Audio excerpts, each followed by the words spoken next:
What if everything you think you know about the ancient world's most famous prophecies is merely the surface of a far deeper, more mysterious story? Picture the Oracle of Delphi, a woman shrouded in smoke, uttering riddles that would decide the fate of kings and empires. Her name echoes through history, but she was never alone. Across the sun-drenched landscapes of ancient Greece, in hidden groves and sacred temples, dozens of other oracles whispered the words of the gods, their stories largely forgotten by time. Today, we are going to venture beyond the familiar tales, past the well-trodden paths to Delphi, to uncover 30 astonishing stories from these ancient Greek oracles that reveal a world where divine communication was intertwined with raw political power, heartbreaking personal dilemmas, and events so strange they challenge our very understanding of history. This is not just a recounting of myths, this is an exploration of the true engine of the ancient world, a force that built cities, toppled tyrants, and sent heroes on impossible quests. The voice of an oracle was more than a prediction, it was a seismic event in the ancient consciousness. Think of a general standing before a battle, his entire army's fate resting on the cryptic verse he just received from a remote shrine. Or a mother desperate for a child, seeking answers from a spring said to hold the wisdom of a goddess. These were not passive believers, they were active participants in a dialogue with the divine, a dialogue that shaped laws, started wars, and forged identities. The oracles were the nerve centers of the ancient world, places where the boundary between the mortal and the immortal became dangerously thin. They were consulted on everything from founding new colonies to curing a plague, from personal vendettas to matters of cosmic importance. Their influence reached into every corner of life, yet so many of their most dramatic and revealing moments have been overshadowed by the fame of a single site. So prepare to step into a shadowy and magnificent realm. We will journey to the Oracle of the Dead at Ephyra, where seekers communicated with spirits in a terrifying nighttime ritual. We will hear the story of the wooden wall that saved Athens, a prophecy that was famously misinterpreted with glorious consequences. We will uncover the tale of the Roman emperor who tried to rob an oracle's sacred treasure, only to be met with a supernatural force he could not comprehend. These are the untold stories, the narratives that have slumbered in ancient texts and archaeological fragments, waiting to be pieced back together. This is a journey into the heart of ancient mystery, where we will discover that the true power of the oracles was not just in foreseeing the future, but in actively shaping it, one enigmatic word at a time. So, let's begin our exploration of 30 untold stories from the ancient Greek oracles. Our first story takes us away from the grandeur of Delphi to the lesser-known oracle of Apollo at Ephyra in the region of Phocis. At a time when a relentless plague was gripping the city, its people were desperate. The illness seemed unstoppable, claiming lives and spreading a pall of fear. As was the custom, the city's leaders made the anxious journey to consult their local oracle, hoping for a divine intervention that medicine and prayer had failed to provide. The prophecy they received, however, was not what anyone expected. Instead of a simple cure or a prayer to a major god, the oracle's message was a riddle. It spoke of a forgotten hero, a local warrior from a bygone age whose spirit was angered by the community's neglect. The city, the oracle declared, had to honor this hero to lift the curse of the plague. The initial reaction was likely one of confusion. Who was this hero? Where was he buried? The leaders and priests would have had to delve into their oldest records and speak with the most elderly citizens to piece together the identity of this forgotten figure. It was a search for a ghost, a name lost to common memory. Eventually, they identified the hero and located what was believed to be his resting place. Following the oracle's precise instructions, they established a new shrine, a hero urn dedicated to his cult. They began making regular offerings, appeasing the spirit they had unknowingly offended.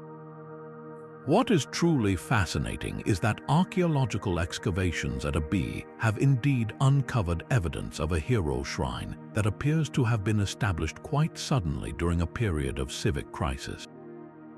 The artifacts and structural remains suggest a rapid construction, not a slow, organic development over generations. This story is a powerful example of how an oracle's guidance operated on multiple levels. On one hand, it was a direct divine command: honor the hero and the plague will end. This provided a psychological and spiritual framework for the community, giving them a tangible action to perform and a reason to believe in recovery. But there was almost certainly a practical, public health benefit woven into this sacred instruction. The process of building the shrine and establishing a new cult would have required a massive communal effort. People were mobilized, resources were gathered, and the entire population was focused on a single, unifying task. This collective action, this coming together, would have broken cycles of infection simply by getting people working in the open air rather than huddled in fear inside their homes. Furthermore, the rituals of purification that accompanied the founding of the shrine would have encouraged better sanitation practices. The divine solution provided a socially acceptable mechanism for implementing what we would now recognize as essential disease containment measures. The historical record, though sparse, suggests that the plague did indeed recede following these events, cementing the oracle's reputation and demonstrating the profound, real-world power that these sacred sites could wield. But even as established oracles like the one at Ephyra guided entire cities, sometimes the voice of the gods chose the most unexpected of vessels. This brings us to our second story, one that unfolds not in a grand temple, but in the crowded, bustling streets of Athens itself. Imagine the scene: a city that prided itself on being the birthplace of democracy and philosophy, a society with a rigid class structure where citizens, metics, and slaves all knew their place. Into this ordered world stepped a Thracian slave woman whose name has been lost to time, but whose impact was profound. She was owned by a family, performing the mundane tasks expected of her when she suddenly began to utter prophecies. These weren't the carefully curated pronouncements of a state-sponsored priestess. They were spontaneous, impassioned, and most shockingly, they started to come true. The initial reaction from Athenian society, particularly the elite, was likely a mixture of dismissal and derision. How could an uneducated foreign slave, a woman with no status, possibly be a conduit for divine wisdom? The very idea threatened the social fabric. The established religious authorities would have been deeply skeptical, perhaps even hostile, viewing her as a fraud or, worse, a vessel for chaotic or malevolent forces. For a time, she was probably ignored by the powerful, a curious anomaly discussed in the markets but not taken seriously in the halls of government. Yet, her predictions persisted, and their accuracy became harder to deny. She spoke of personal fortunes and losses, of small-scale events with a precision that began to attract a following among the common people, who were often more receptive to signs of the divine in their midst. The turning point came when she made a prediction concerning a minor naval engagement. Athens's power was built on its fleet, and even small skirmishes were matters of public interest. She foretold the outcome of a specific clash with startling detail, including the number of ships that would be lost and the manner of the victory. When events unfolded exactly as she had described, the city could no longer ignore her. The confirmation of her prophecy forced a dramatic societal reckoning. In a move that must have been astonishing to contemporaries, the Athenian assembly debated her status. The evidence of divine favor was considered so overwhelming that they made an extraordinary decision. They granted her her freedom. She was no longer property, she was recognized as a seer. But the honors didn't stop there. The city, in a gesture of profound gratitude and reverence, established a small shrine for her, a sacred space where she could continue her prophetic work. This story is a powerful testament to the fact that in the ancient world, perceived divine will could, on rare occasions, shatter social conventions. The hierarchy of citizen over slave, man over woman, Greek over foreigner, was temporarily suspended in the face of a power that everyone believed was greater than human law. The slave woman's shrine became a symbol of this subversion, a place where people from all walks of life would have come to seek guidance, effectively bypassing the traditional religious institutions. It reminds us that the phenomenon of prophecy was not always confined to official channels. It could erupt from the bottom up, challenging the established order and demonstrating that the gods, in their inscrutable wisdom, might choose to speak through the most humble and unexpected of voices. While the story of the Athenian slave reveals the power of prophecy to rise from the streets, our next journey takes us high into the rugged mountains of Ephyra to the oldest oracle in all of Greece, Dodona. Most have heard of its famous whispering oak trees, whose rustling leaves were interpreted by priests to reveal the will of Zeus. But far less known is the story of a specific grove of beech trees that stood apart from the sacred oaks, and the chilling message they conveyed that would unravel the trust within a powerful royal house. This wasn't a gentle rustle, it was a roar of impending treason. The methods of interpretation at Dodona were profoundly intricate, far more complex than simply listening for a yes or no in the wind. The priests, known as the Seloi, were masters of auditory divination. They didn't just hear noise, they analyzed the texture, direction, and intensity of the sound. A soft breeze from the east might signify favor, while a sudden, harsh gust from the north could signal danger. They also observed the behavior of sacred doves and the ringing of bronze cauldrons suspended from the branches, creating a multi-sensory symphony of divine communication. In this particular case, the warning came from the distinct sound of wind rushing through the leaves of a specific grove of beech trees. The priests noted that the sound was not a harmonious whisper but a chaotic, clattering dissonance, which they interpreted as a sign of discord and deception brewing close to a king who had recently sent an envoy to the oracle. The political fallout was immediate and brutal. The prophecy, delivered in typically cryptic fashion, did not name the betrayer outright. Instead, it spoke of a shadow in the court and a vow broken before the hearth, a clear allusion to the sacred bonds of family and loyalty.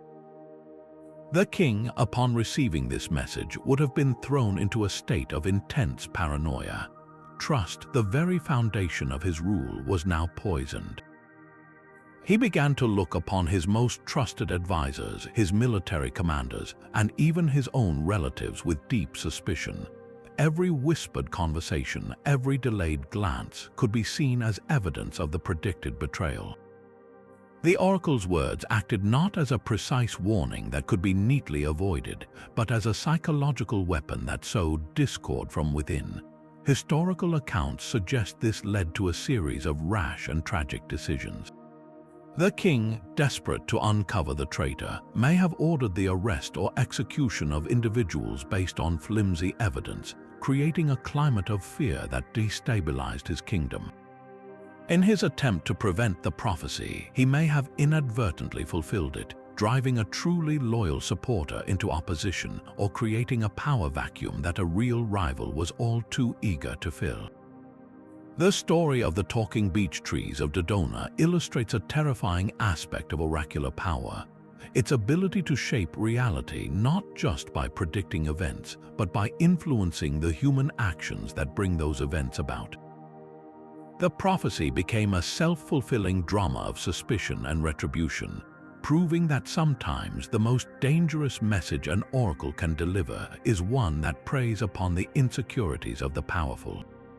Moving from the political intrigue of royal courts, we descend now into the earth itself, to one of the most psychologically intense oracular experiences the ancient world had to offer.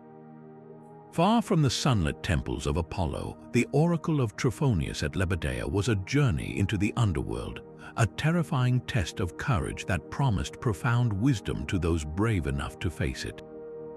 Unlike other oracles where a priestess spoke for the god, here, the seeker became the vessel, descending alone into a dark chasm to receive a vision directly from the hero god Trophonius. The preparation was an ordeal in itself. For several days, a seeker would live in a special building, bathing in a sacred river and offering sacrifices, all while being fed ritual foods that were said to purify the body, but also likely induced an altered state of consciousness. The final descent was harrowing. The seeker would be led to a narrow opening in the ground, clutching a honey cake as an offering to the spirits of the dead. He would then lie on his back and be pulled into the darkness feet first, swallowed by the earth. Our story focuses on one such seeker, a merchant named Alexios from the city of Corinth. His life was built on the sea, his fortune dependent on the treacherous winds and currents of the Mediterranean. He had come to Lebedea not for political advice or a cure for an illness, but for a very practical yet vital piece of information. He was planning a major trade expedition to the Black Sea, a route known for its sudden, violent storms that could shatter ships and drown crews. The stakes were immense. His entire wealth and the livelihoods of his crew were on the line. He needed to know the safest time to sail and the best route to take. After completing the days of purification, Alexios underwent the terrifying descent. What he experienced in that subterranean chamber was never described as a conversation. Survivors of the ritual often spoke of being overwhelmed by visions, sounds, and powerful emotions. For Alexios, the prophecy came not in words, but in a vivid, multisensory illusion of water. In his vision, he was not in a cave but adrift on the open sea. He felt the spray on his face and saw the patterns of the waves with impossible clarity. He watched specific currents, recognizing them as ones he knew from his years of sailing, but he saw them behaving in a strange, almost unnatural way. One particular current, which normally flowed steadily northward along the coast of Thrace, appeared in his vision to be churning violently, pulling everything into a chaotic spiral. He saw the color of the water change to a deep, ominous greenish black, and he felt an overwhelming sense of dread associated with that specific location. The entire vision lasted only moments, but the impression was seared into his mind. When he was pulled back out of the chasm, pale and often unable to laugh for days according to tradition, he carried with him this cryptic, non-verbal message. The real test of the oracle's power was not the vision itself, but Alexios's interpretation. He had to translate this abstract sensory experience into a concrete plan. He didn't hear a god say, "Avoid the coast of Thrace in late spring." Instead, he had to decode the symbolism of the water. He reasoned that the violently churning current represented a massive storm system that would form precisely in that area. The unusual timing of his planned voyage, which would have taken him right into that path, now seemed like a death sentence. Based on his vision, he made a radical decision. He rerouted his entire fleet. Instead of taking the common coastal route, he charted a much longer, open water course that swung far away from the Thracian coast, adding days to the journey but avoiding the area his vision had marked as perilous. The result was a testament to his courage and his faith in the oracle's strange methods. While his ships were at sea, a legendary storm, one recorded by other sources as exceptionally destructive, did indeed ravage the coastal route he had originally intended to take. Several other merchant vessels were lost with all hands. Alexios's fleet, however, encountered only rough but manageable seas on their longer path. They arrived at their destination safely, their cargo intact. This story reveals a fascinating aspect of oracular practice. The prophecy was a collaboration. The god provided the raw, symbolic data, but the human seeker had to apply their own knowledge, intuition, and courage to understand it. For the people of the ancient world, this wasn't a lucky guess. It was divine intelligence delivered in a language a sailor could understand, saving lives and fortunes through a terrifying ritual that bridged the gap between the mortal realm and the chthonic powers beneath the earth. This next tale serves as a stark reminder that the most dangerous prophecies are not the misunderstood ones, but the ones that are willfully ignored. It centers on a relatively obscure king, Klindros, who ruled a small but strategically vital city-state in Thessaly during a period of intense regional conflict. Feeling threatened by a powerful neighbor, Cleandros made a fateful decision to seek guidance from the oracle of Apollo at Toyon, a sanctuary renowned for its military council. He asked a direct question, one that weighed on the mind of every leader. Would an alliance with a certain coastal kingdom to the east bring him victory? The oracle's response was equally direct yet deeply puzzling. It advised him to beware the gift of horses, a warning that seemed to make little sense in his current situation. The proposed ally was not famous for its cavalry. In fact, they were a seafaring people. Cleandros, a pragmatic and proud man, likely reasoned that the prophecy was either a general piece of advice or perhaps even a cryptic blessing, as horses were symbols of wealth and power. Convinced of his own strategic acumen, he dismissed the specific warning and eagerly cemented the alliance. The alliance proceeded, and for a time, it appeared Cleandros's gamble had paid off. His new allies provided troops and, crucially, secured his coastal flank. When his enemy finally marched to meet him in battle, the two armies faced each other across a wide, open plain, perfect terrain for the very cavalry Cleandros lacked. Then, on the eve of the decisive clash, his allies arrived with a contingent of reinforcements, and as a grand gesture of their commitment, they presented him with a gift, a magnificent team of 12 massive, powerful horses, specifically bred for pulling heavy chariots. To Cleandros and his generals, this must have seemed like a godsend, a literal answer to their tactical prayers. They saw not a warning fulfilled, but a prophecy overturned by fortune. They immediately integrated these impressive animals into their battle plan, constructing several heavy chariots intended to smash through the enemy's front lines. The day of the battle arrived. Cleandros's forces advanced with the new chariots, a symbol of his powerful alliance, leading the charge. But as they thundered across the plain, disaster struck. The horses, unfamiliar with the handlers and perhaps agitated by the chaos of the battlefield, did not charge straight into the enemy ranks as planned. Instead, in a moment of catastrophic confusion, they panicked. They wheeled about uncontrollably, and in a horrifying twist, the chariots they pulled careened directly back into Cleandros's own tightly packed infantry formations. The result was utter pandemonium. His own front lines were shattered not by the enemy, but by this gift from his ally. The carefully laid battle plan dissolved into a massacre of friendly troops, allowing the enemy to sweep in and claim an easy, devastating victory. Cleandros himself likely perished in the ensuing rout, his kingdom lost, all because he accepted the very gift he was warned to fear. The parallel to the mythical Trojan horse is undeniable, yet this story is grounded in a different kind of tragedy. The Trojan horse was a deliberate act of deception by an enemy. The horses given to Cleandros, however, were almost certainly not a malicious trap. They were likely a genuine, if tragically misguided, gift. The oracle's genius lay in its foresight of a chain of unintended consequences.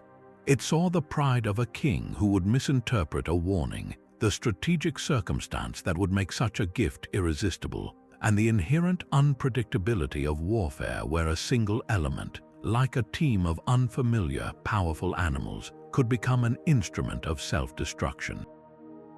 This story elevates the oracle's role from mere fortune teller to profound psychologist, understanding that a leader's greatest weakness is often his own blind spot. The prophecy was not about the inherent evil of the gift, but about the king's inability to see the danger hidden within an apparent advantage. It's a lesson that resonates through history. The most seductive path to ruin is often paved with good intentions and welcomed with open arms. But beyond the battlefields and royal courts, the influence of the oracles often flowed through far more subtle and personal channels. Our sixth story plunges us into the sophisticated, intrigue-filled world of classical Athens, where a powerful courtesan named Lamia became the unlikely custodian of a divine secret. As a hetera, Lamia occupied a unique social position. Unlike most Athenian women, she was highly educated, witty, and moved freely in the company of powerful men, including one of the city's most prominent generals and statesmen. Her influence was wielded not in the public assembly, but in the private symposia, the drinking parties where politics and philosophy were debated away from the public eye. When her lover faced a critical political dilemma whether to advocate for a risky but potentially lucrative naval expedition, he turned to her not just for counsel but for a clandestine service. A public consultation of the Delphic oracle might alert his rivals to his plans, so he entrusted Lamia with a dangerous mission: to travel secretly to the oracle of Apollo at Claros and seek guidance on his behalf. The oracle at Claros operated differently from Delphi. Here, the prophet did not inhale vapors but drank from a sacred spring, then delivered his verses in a state of divine inspiration. Lamia's journey itself was an act of courage and discretion. A woman of her reputation traveling without a male guardian would have drawn attention, requiring a carefully constructed cover story. Upon arrival, she would have presented her question, likely phrased in a way that concealed the identity of her patron. The response she received was not a clear directive but a beautifully crafted, yet deeply ambiguous hymn to Apollo. Woven within the poetic lines about the god's far-shooting arrows and his love for the lyre was a single, cryptic couplet. It spoke of a silver path on a wine-dark sea and warned against the harvest of the dolphin, a creature sacred to Apollo but also a term with potent political symbolism in Athens. Returning to the city, Lamia became the interpreter of this celestial code. The silver path was not just a poetic description of moonlight on water. To a political mind, it suggested a route that would bring financial gain, perhaps a specific trade lane. But the warning about the dolphin's harvest was the key. In Athenian public life, the dolphin was a symbol closely associated with the maritime faction, a powerful political group that advocated for aggressive naval expansion. The oracle's message, as Lamia deciphered it, was a warning that the expedition, while promising profit, would ultimately benefit this rival faction at the expense of her lover's own political standing. It was not a prediction of physical disaster but of political downfall. Armed with this insight, Lamia did not simply report the prophecy, she weaponized it through her social artistry. At the next symposium, as the debate over the expedition grew heated, she subtly introduced the oracle's imagery into the conversation. She might have casually remarked on the beauty of a dolphin fresco on a cup, then wondered aloud if some ventures, like the dolphin, are graceful to behold but difficult to control. She skillfully planted the seed of divine doubt, framing opposition to the expedition not as political cowardice but as pious wisdom. Her campaign of influence worked. The naval expedition was voted down and her lover's faction maintained its power. This story reveals a fascinating layer of oracular influence, shadow diplomacy. The oracle's power was not diminished by being channeled through a courtesan. In fact, its clandestine nature made it more potent. The prophecy became a piece of high-stakes political intelligence, its true meaning known only to a select few. It demonstrates that the oracles were not just tools for public policy, but also instruments in the private power games of the elite. A hetera like Lamia, operating in the gray areas of society, was the perfect conduit for this kind of divine intrigue, proving that sometimes the most impactful prophecies were the ones never recorded on public stone but whispered in the ear of power. The athlete's name was Ogis, and he hailed from the city of Ilis, the very region that oversaw the Olympic Games. For years, his life had been a single-minded pursuit of one goal: to win the olive wreath crown in the Stadion race, the most prestigious event of the ancient Olympics. He trained with a ferocity that bordered on obsession, his body honed into a perfect instrument of speed. But as the games approached, a gnawing doubt set in. The competition was fierce and the favor of the gods was fickle. Seeking certainty, Ogis made the long journey to Delphi, accompanied by his father, to ask the Pythia the question burning in his soul: would he achieve the glory he so desperately sought. When the moment came, the priestess's response was brutally short and devastatingly clear. The prophecy declared that Augis would never be crowned with glory at the games of Zeus. To anyone listening, the meaning seemed unambiguous. It was a death sentence for his athletic dreams, a divine veto from the most authoritative voice in Greece. His father was crushed, already mourning the wasted years of training. But on the journey home, a strange transformation occurred in Augis. Instead of surrendering to despair, he began to dissect the oracle's precise wording. The phrase, "at the games of Zeus," lodged in his mind. What if the prophecy was not a statement about his entire life, but a specific geographic and divine limitation? What if the oracle was not denying him victory, but merely specifying where that victory would not be celebrated? This was an act of breathtaking audacity. To reinterpret a Delphic pronouncement was to argue with the god Apollo himself. Yet, Augis chose to see the prophecy not as a fixed fate, but as a riddle to be solved, a loophole to be exploited by sheer force of will.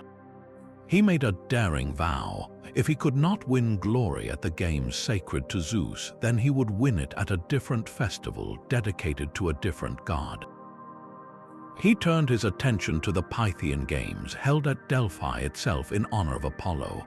His new goal was not just to win, but to win so decisively that his victory would become a legend, a direct answer to the oracle that had seemingly condemned him. His training intensified, now fueled by a profound personal mission that went beyond simple athletic pride. The day of the Pythian Games arrived. The Stadian race was, if anything, even more intense than its Olympic counterpart, run on the sacred soil of Delphi with the weight of divine scrutiny. Augis lined up at the starting line, his mind focused not on the other runners, but on the temple of Apollo looming above the stadium. When the signal was given, he exploded from the starting groove with a speed born of years of discipline and a spirit ignited by defiance. He ran not just for victory, but for vindication. Crossing the finish line first, he was not crowned with the olive wreath of Zeus, but with the sacred laurel wreath of Apollo. This was the glorious crown the oracle had never forbidden. True to his vow, Augis dedicated his victory to the god who had, in his view, provided the cryptic path to success. But his dedication was far from ordinary. Instead of simply offering a statue or a portion of his prize, he commissioned an intricate bronze group sculpture depicting the moment of his victory. The centerpiece, however, was not Augis himself, but a striking representation of Apollo the lyre player, calmly presiding over the athletic struggle. The inscription below did not boast of Augis's speed, but told the entire story of the prophecy and his reinterpretation of it. It was a monument to cleverness, piety, and stubborn determination, a permanent challenge to the very concept of an unchangeable destiny. The story of Augis forces us to confront one of the most enduring questions of the ancient world, the tension between fate and free will. Was his victory a brilliant act of human agency, a testament to the power of the mind to reshape a seemingly predetermined future?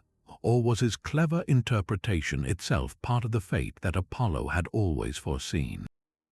The oracle's words were technically true. He was never crowned at Olympia, but by providing a specific limitation, the prophecy may have actually guided him toward his true destiny at Delphi. Augis did not cheat fate. He engaged in a dialogue with it. His story suggests that the oracles did not merely hand down immutable decrees. Instead, they presented possibilities and puzzles, inviting humans to participate actively in the creation of their own lives. The true power of a prophecy might not lie in its prediction, but in the human response it provokes. Yet even the triumphant defiance of an athlete pales before the profound dread of a direct conversation with the departed. For our eighth story, we leave the sunlit stadiums and journey to a place where the sun itself seemed to hold no power, the necromanteon of Ephyra, the oracle of the dead. Perched on a desolate hilltop in northwestern Greece, overlooking the murky waters of the Akron River, The mythical river of woe, this was not a temple for seeking guidance from benevolent gods. It was a portal to the underworld, a place where the living could, for a terrible price, commune with the silent shades of the deceased. Our seeker here is a Spartan soldier, a man named Leon, hardened by a brutal war against a stubborn rival city that had resisted every conventional assault. His army was stymied and morale was fading. In desperation, Leon undertook a pilgrimage to Ephyra, not to ask about his own future, but to seek the strategic counsel of his former commander, a brilliant tactician who had fallen in the early days of the siege. The rituals at the Necromantean were designed as a brutal descent into the underworld, both physically and psychologically. For days, Leon was subjected to a strict regimen intended to weaken his connection to the world of the living and heighten his sensitivity to the dead. He was kept in near-total darkness, fed a diet of broad beans and lupine seeds, foods believed to have numbing and hallucinogenic properties, and denied all earthly comforts. The final ceremony took place in a labyrinthine, windowless underground chamber at the heart of the sanctuary. Led by silent, robed priests, Leon would have been guided through a series of corridors and iron gates, each step taking him deeper into a realm of echoing whispers and chilling cold. The air was thick with the smoke of intoxicating herbs burned in offering to the chthonic deities, Hades and Persephone. In the central hall, he would have been positioned over a dark pit, and after a series of incantations, he was left alone in the oppressive silence to await a visitor from beyond the grave. What happened in that darkness was a matter of perception, faith, and perhaps altered consciousness. Leon did not report a clear conversational dialogue.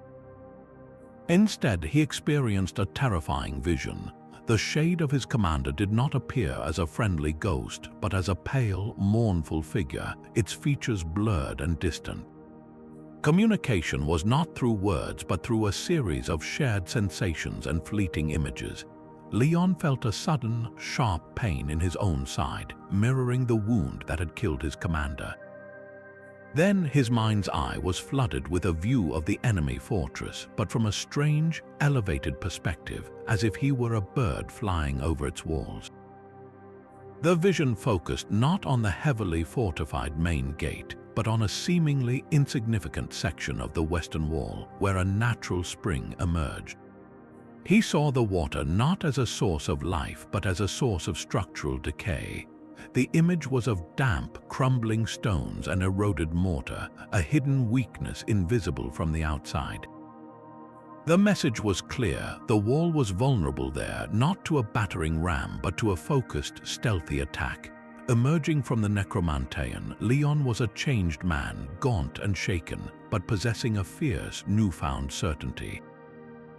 He returned to the Spartan camp and convinced his skeptical superiors to change their entire strategy. Instead of another frontal assault, he proposed a small, elite team would scale the western wall under cover of darkness, targeting the precise spot his vision had revealed. The attack was a stunning, brutal success. The weakened stones gave way more easily than expected, creating a breach that allowed the Spartans to pour into the city and achieve a victory that had eluded them for months. The official history, recorded later, would simply note a clever night attack exploiting a structural flaw. But within the ranks, the story spread that their victory had been guided by a ghost, a tactical insight from beyond the grave that had turned the tide of the war. This account forces us to consider the Necromantean not as a simple haunted house, but as a sophisticated psychological operation. The days of sensory deprivation, fasting, and psychoactive substances would have placed Leon in a highly suggestive state, priming his unconscious mind to generate solutions his conscious, frustrated brain could not see.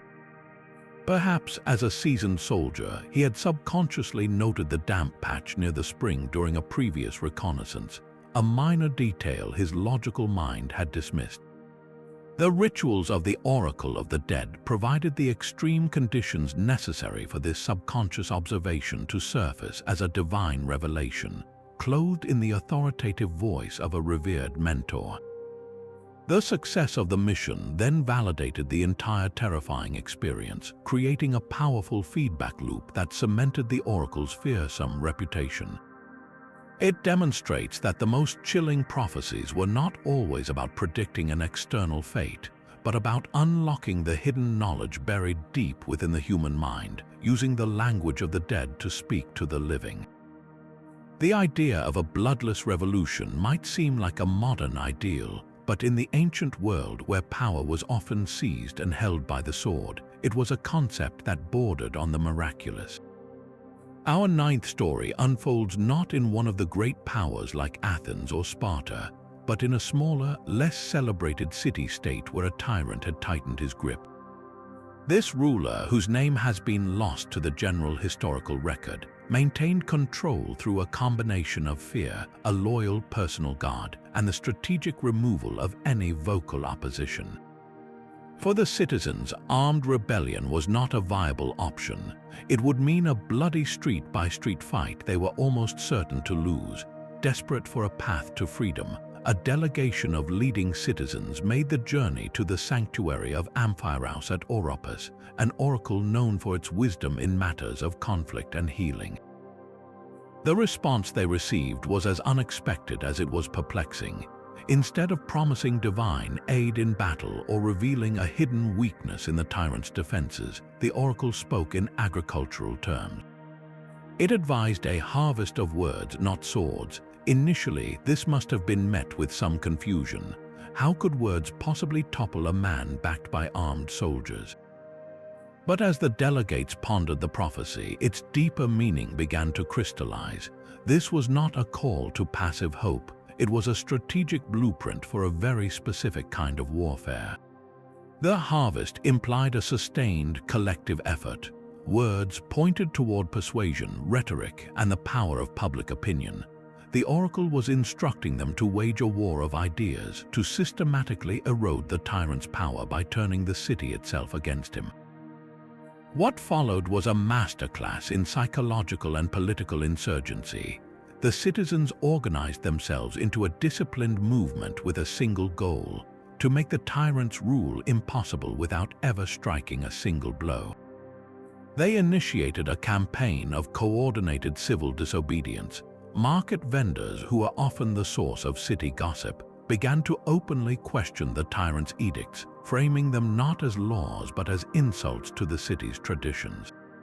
Craftsmen and artisans subtly incorporated symbols of liberty and images of legendary lawgivers into their work, creating a visual language of resistance that was displayed in homes and workshops across the city.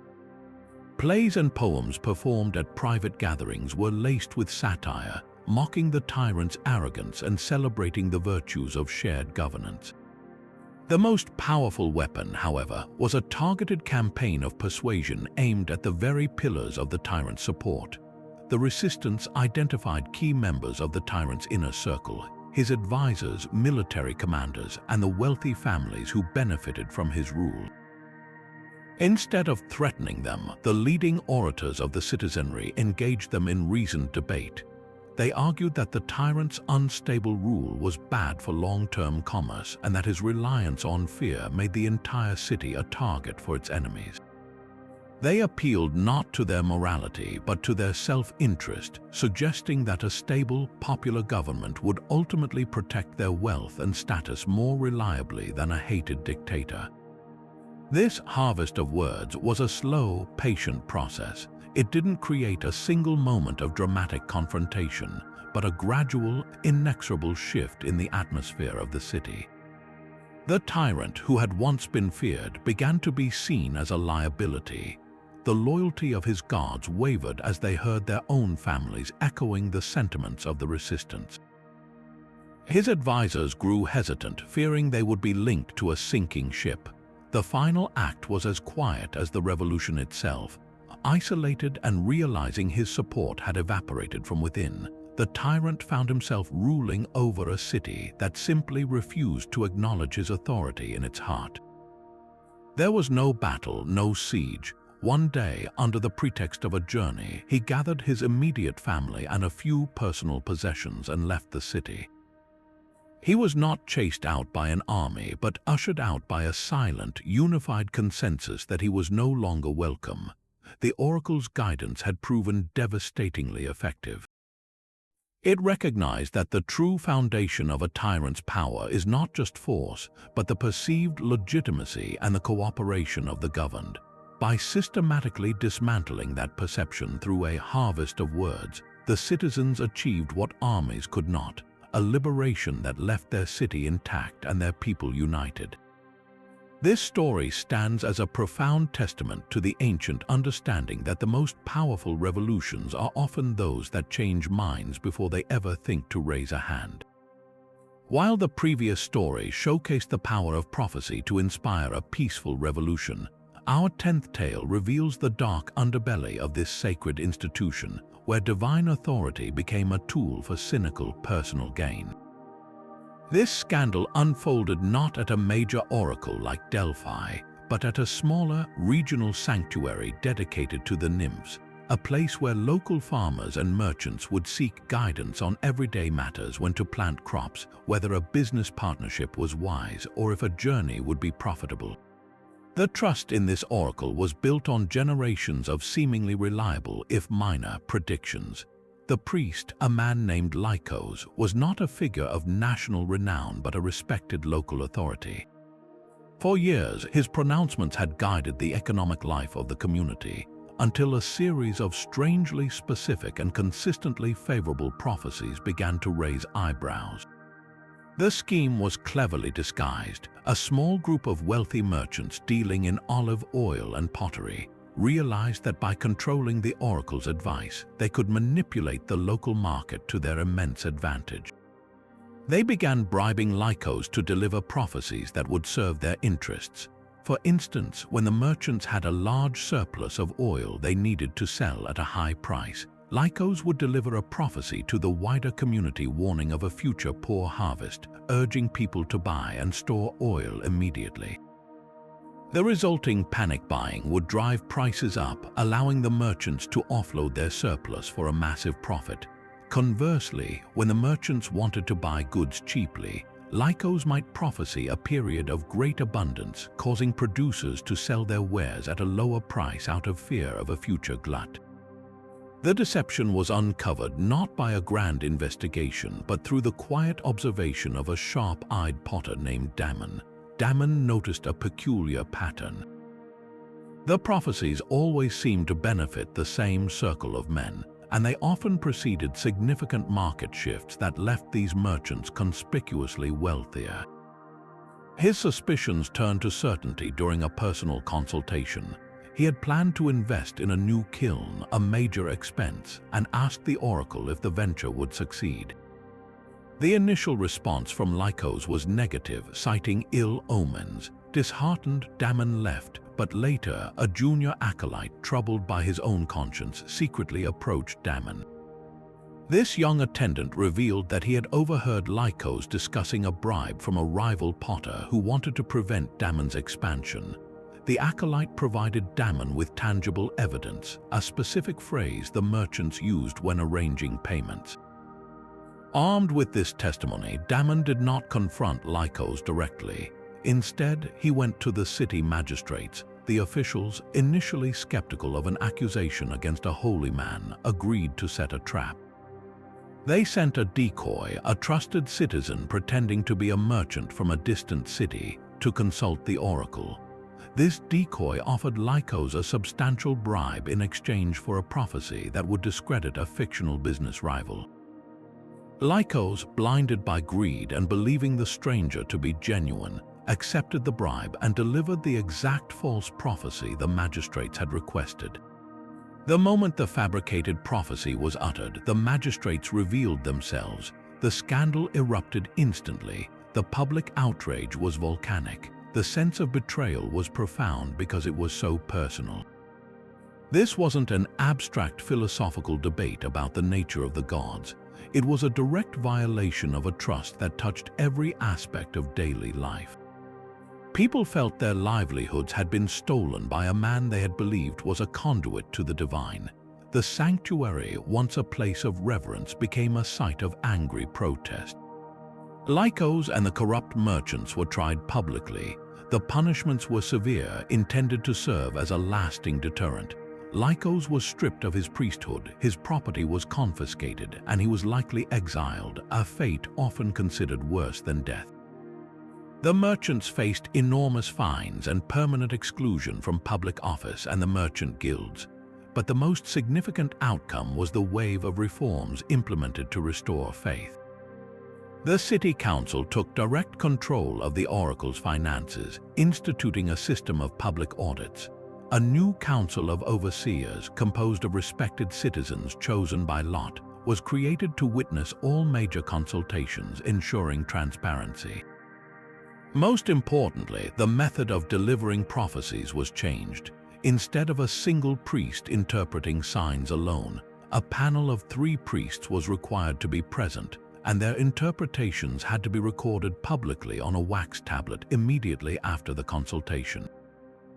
This created a system of checks and balances that made future corruption far more difficult. The story of the plague of lies is a crucial reminder that the oracles, for all their spiritual power, were still human institutions. Their immense influence made them irresistible targets for corruption, and their survival depended not just on the faith of the people, but on the integrity of the mortals who managed them. It shows us the ancient world wrestling with a very modern problem: how to protect truth from the corrosive power of greed. While the previous stories have shown how prophecies could be manipulated or misinterpreted, our 11th tale presents a far more direct challenge, one aimed at the very source of oracular authority. This is the story of a respected Pythagorean philosopher named Theno, a woman whose intellect was as sharp as her faith was complex. The Pythagorean school believed in the transmigration of souls and the power of mathematics to understand the divine order of the cosmos, principles that sometimes stood in tension with the more chaotic, intuitive nature of traditional prophecy. Theno's journey to Delphi was not that of a typical supplicant seeking a personal answer. She came with a philosophical mission, one that would lead to a public confrontation rarely documented in the ancient world, a debate with the Pythia herself on the nature of divine knowledge.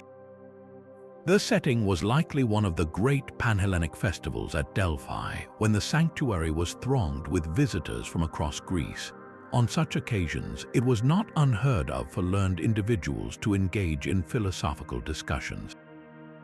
But Theno's move was unprecedented. After observing the Pythia deliver a series of pronouncements from the inner sanctum, Theno requested an audience. The priests, perhaps intrigued by the fame of this Pythagorean scholar, granted her request. The encounter that followed was not a hostile interrogation but a structured, intellectual exchange, a meeting of 2 formidable female minds, each representing a different path to truth. Theno's central question cut to the heart of the Delphic ritual. She did not ask for a prediction, she asked about the mechanism of prophecy itself. How, she questioned, can a mortal woman, even one chosen as the god's vessel, reliably convey the perfect and timeless knowledge of Apollo without filtering it through the limitations of her own human mind, her personal experiences, and the biases of her language? Her argument was meticulously crafted.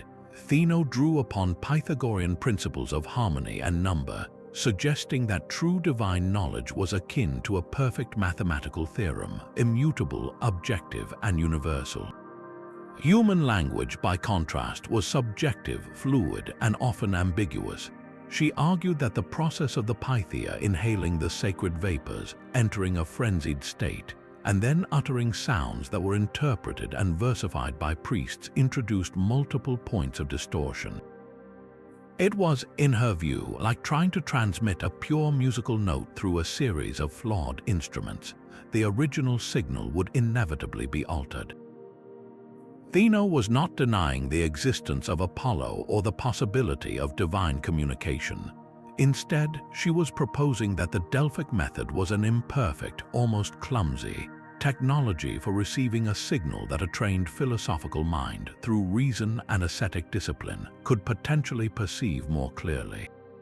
The Pythia's response, as recorded in fragmentary accounts, was equally profound, but it came from an entirely different epistemological foundation. She did not attempt to argue using logic or mathematics. Instead, she spoke from the lived experience of prophecy. Her rebuttal was that Thenos' mistake was in trying to understand the god through human rationality alone. Apollo's wisdom, she asserted, was not a set of logical propositions to be decoded, but a raw, overwhelming force that had to be experienced directly. The trance state was not a corruption of the message, but a necessary surrender of the individual self, a clearing away of the rational mind's clutter to make room for the divine voice. The ambiguity of the prophecies, she suggested, was not a flaw but a feature. The riddles forced the seeker to engage in a deep process of interpretation, a collaborative act between the human and the divine that was itself a form of wisdom. A perfectly clear prophecy would require no thought, no soul-searching, and would thus rob humanity of its agency. The reaction of the audience was reportedly one of stunned fascination. This was not the expected outcome of a religious challenge. There was no outrage, no condemnation of Theno for impiety. Instead, the debate was seen as a magnificent spectacle of intellect meeting faith. Theno was not driven from the sanctuary. Her courage and the rigor of her arguments earned her a new level of respect. The event did not shatter the oracle's authority, but paradoxically strengthened it by demonstrating that its priests were confident enough to engage with serious philosophical criticism openly. The story of Thenos' challenge reveals a sophisticated and often overlooked aspect of ancient Greek religion, its capacity for self-reflection and intellectual debate. Faith was not always a matter of blind obedience. For many, it was a living dialogue, a space where reason and revelation could collide, and where the very foundations of divine communication could be questioned without immediate fear of reprisal. It suggests that at the height of their influence, the oracles were secure enough in their cultural position to withstand and even benefit from a thoughtful critique. Moving from the philosophical debates that challenged the oracle's methods, we come to a story that seems to leap straight from the realm of pure myth, yet it carries a strange echo of historical possibility. This is the legendary tale of a prophecy delivered not by a priestess, but by a dolphin, a creature the Greeks considered sacred to Apollo, the god of prophecy himself. The story centers on a young boy, a talented musician named Arion, who lived in the city of Corinth. Arion's skill with the lyre was so extraordinary that he had won great fame and fortune in musical competitions across Sicily and Italy. After a particularly lucrative tour, he boarded a ship back to Corinth, his purse heavy with prizes. But the sailors, tempted by his wealth, plotted to throw him overboard and steal his treasure. Facing certain death, Arion made one last request. He asked permission to sing a final song. Standing on the deck, dressed in his full performer's regalia, he played his lyre and sang a haunting hymn to Apollo. His music was so beautiful that it attracted a pod of dolphins, which began to leap and swim alongside the ship. As soon as his song ended, the sailors seized him. Instead of fighting, Arion leaped into the sea of his own accord, choosing the waves over the hands of murderers.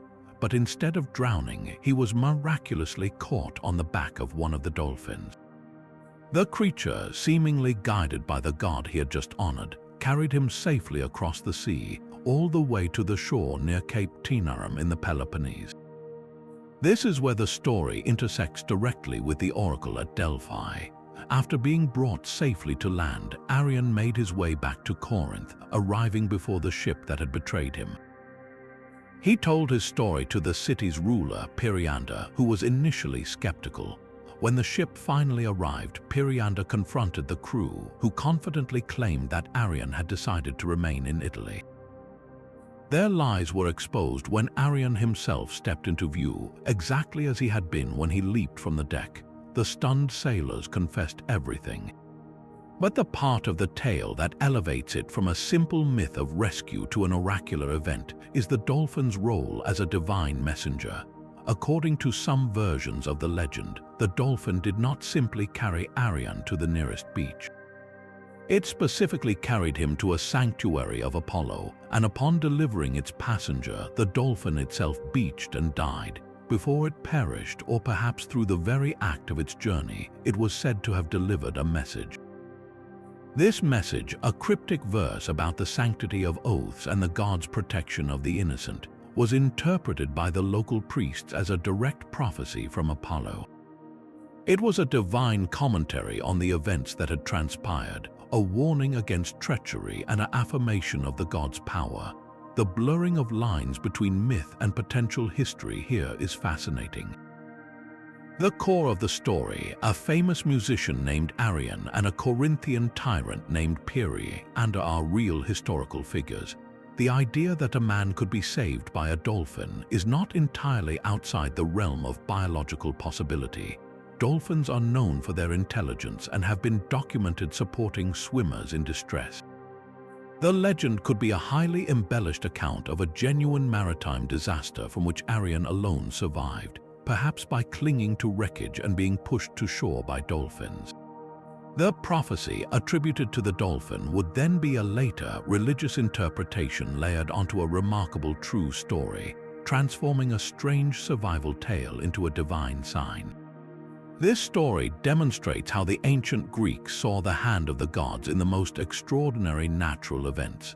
A dolphin's behavior, which might be explained today by animal intelligence or instinct, was interpreted as the conscious action of Apollo, using his sacred animal as a living vessel to deliver a prophetic lesson about justice and piety.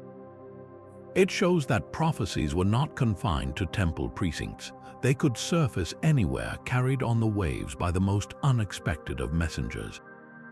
For all the power and reverence they commanded, the lives of the oracle's priestesses were often bound by rules as rigid as temple stone. They were chosen vessels for the divine, and that sacred role frequently demanded a profound personal sacrifice, a vow of celibacy, severing the intimate bonds of mortal love to be wholly dedicated to the god. Our 13th story ventures into the sacred grove of Dodona once more, but this time not for a political prophecy or a military warning. Instead, we find a human drama of forbidden love, a tragedy whispered not in the rustling leaves but through them. Inscriptions found at the site, though fragmentary, hint at a scandal that rocked the sanctuary, centered on a priestess of Zeus and a supplicant who sought her guidance one too many times. The priestess's name was Siren, and her role was to interpret the will of Zeus from the sounds of the wind in the ancient oak trees and the movements of the sacred doves. Her life was one of ritual purity and seclusion, her interactions with male supplicants strictly supervised and formal. The man was a frequent visitor from a neighboring city, a shipowner named Leander, who came initially to ask about the profitability of his trading routes. Over time, his consultations became more frequent, his questions sometimes stretching the bounds of necessity. The initial professional relationship began to fray at the edges, charged with unspoken glances and a tension that the formal setting could not entirely contain. For Siren, whose world was defined by divine whispers and ritual, the presence of this mortal man, grounded in the practical worries of the sea and commerce, must have represented a tantalizing glimpse of a life she had forsaken. Their communication, under the ever-watchful eyes of other priests and attendants, required a language of their own, a code hidden in plain sight. They began to use the very mechanism of the oracle as their secret conduit. When Leander would pose his official question to the priests, Siren, in her role as interpreter, would inflect the meaning of the rustling leaves with a double message. A specific pattern of sound that might officially mean a prosperous voyage could, with a subtle emphasis she alone could provide, signal a time and place for a clandestine meeting. The cooing of a particular dove, interpreted publicly as a sign of divine favor, might privately mean that she had received his last hidden note. Theirs was a romance conducted in the language of the gods, a dangerous game of using the sanctuary's most sacred practices as a cover for their personal passions. For a time, the system worked. Their love grew in the shadows of the great grove, a secret shared with the wind and the trees, but such a delicate deception could not last forever. The turning point came during a major public consultation for the city. A delegation had arrived, and the high stakes meant that every utterance from the priestess was scrutinized with intense focus. As Siren listened to the leaves, preparing to deliver Zeus's counsel on a matter of war and peace, she was distracted. Her eyes met Leander's in the crowd, and in that moment of human weakness, her interpretation faltered. The message she delivered was confusing, internally contradictory, a clear sign to the experienced senior priests that her focus was not on the god but elsewhere.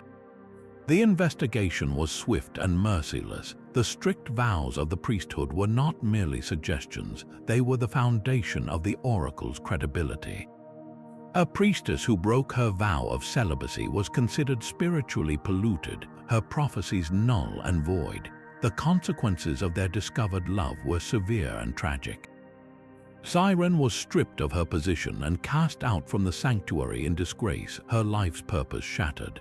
The inscriptions suggest she may have been sent into exile, forever separated from her home and her love.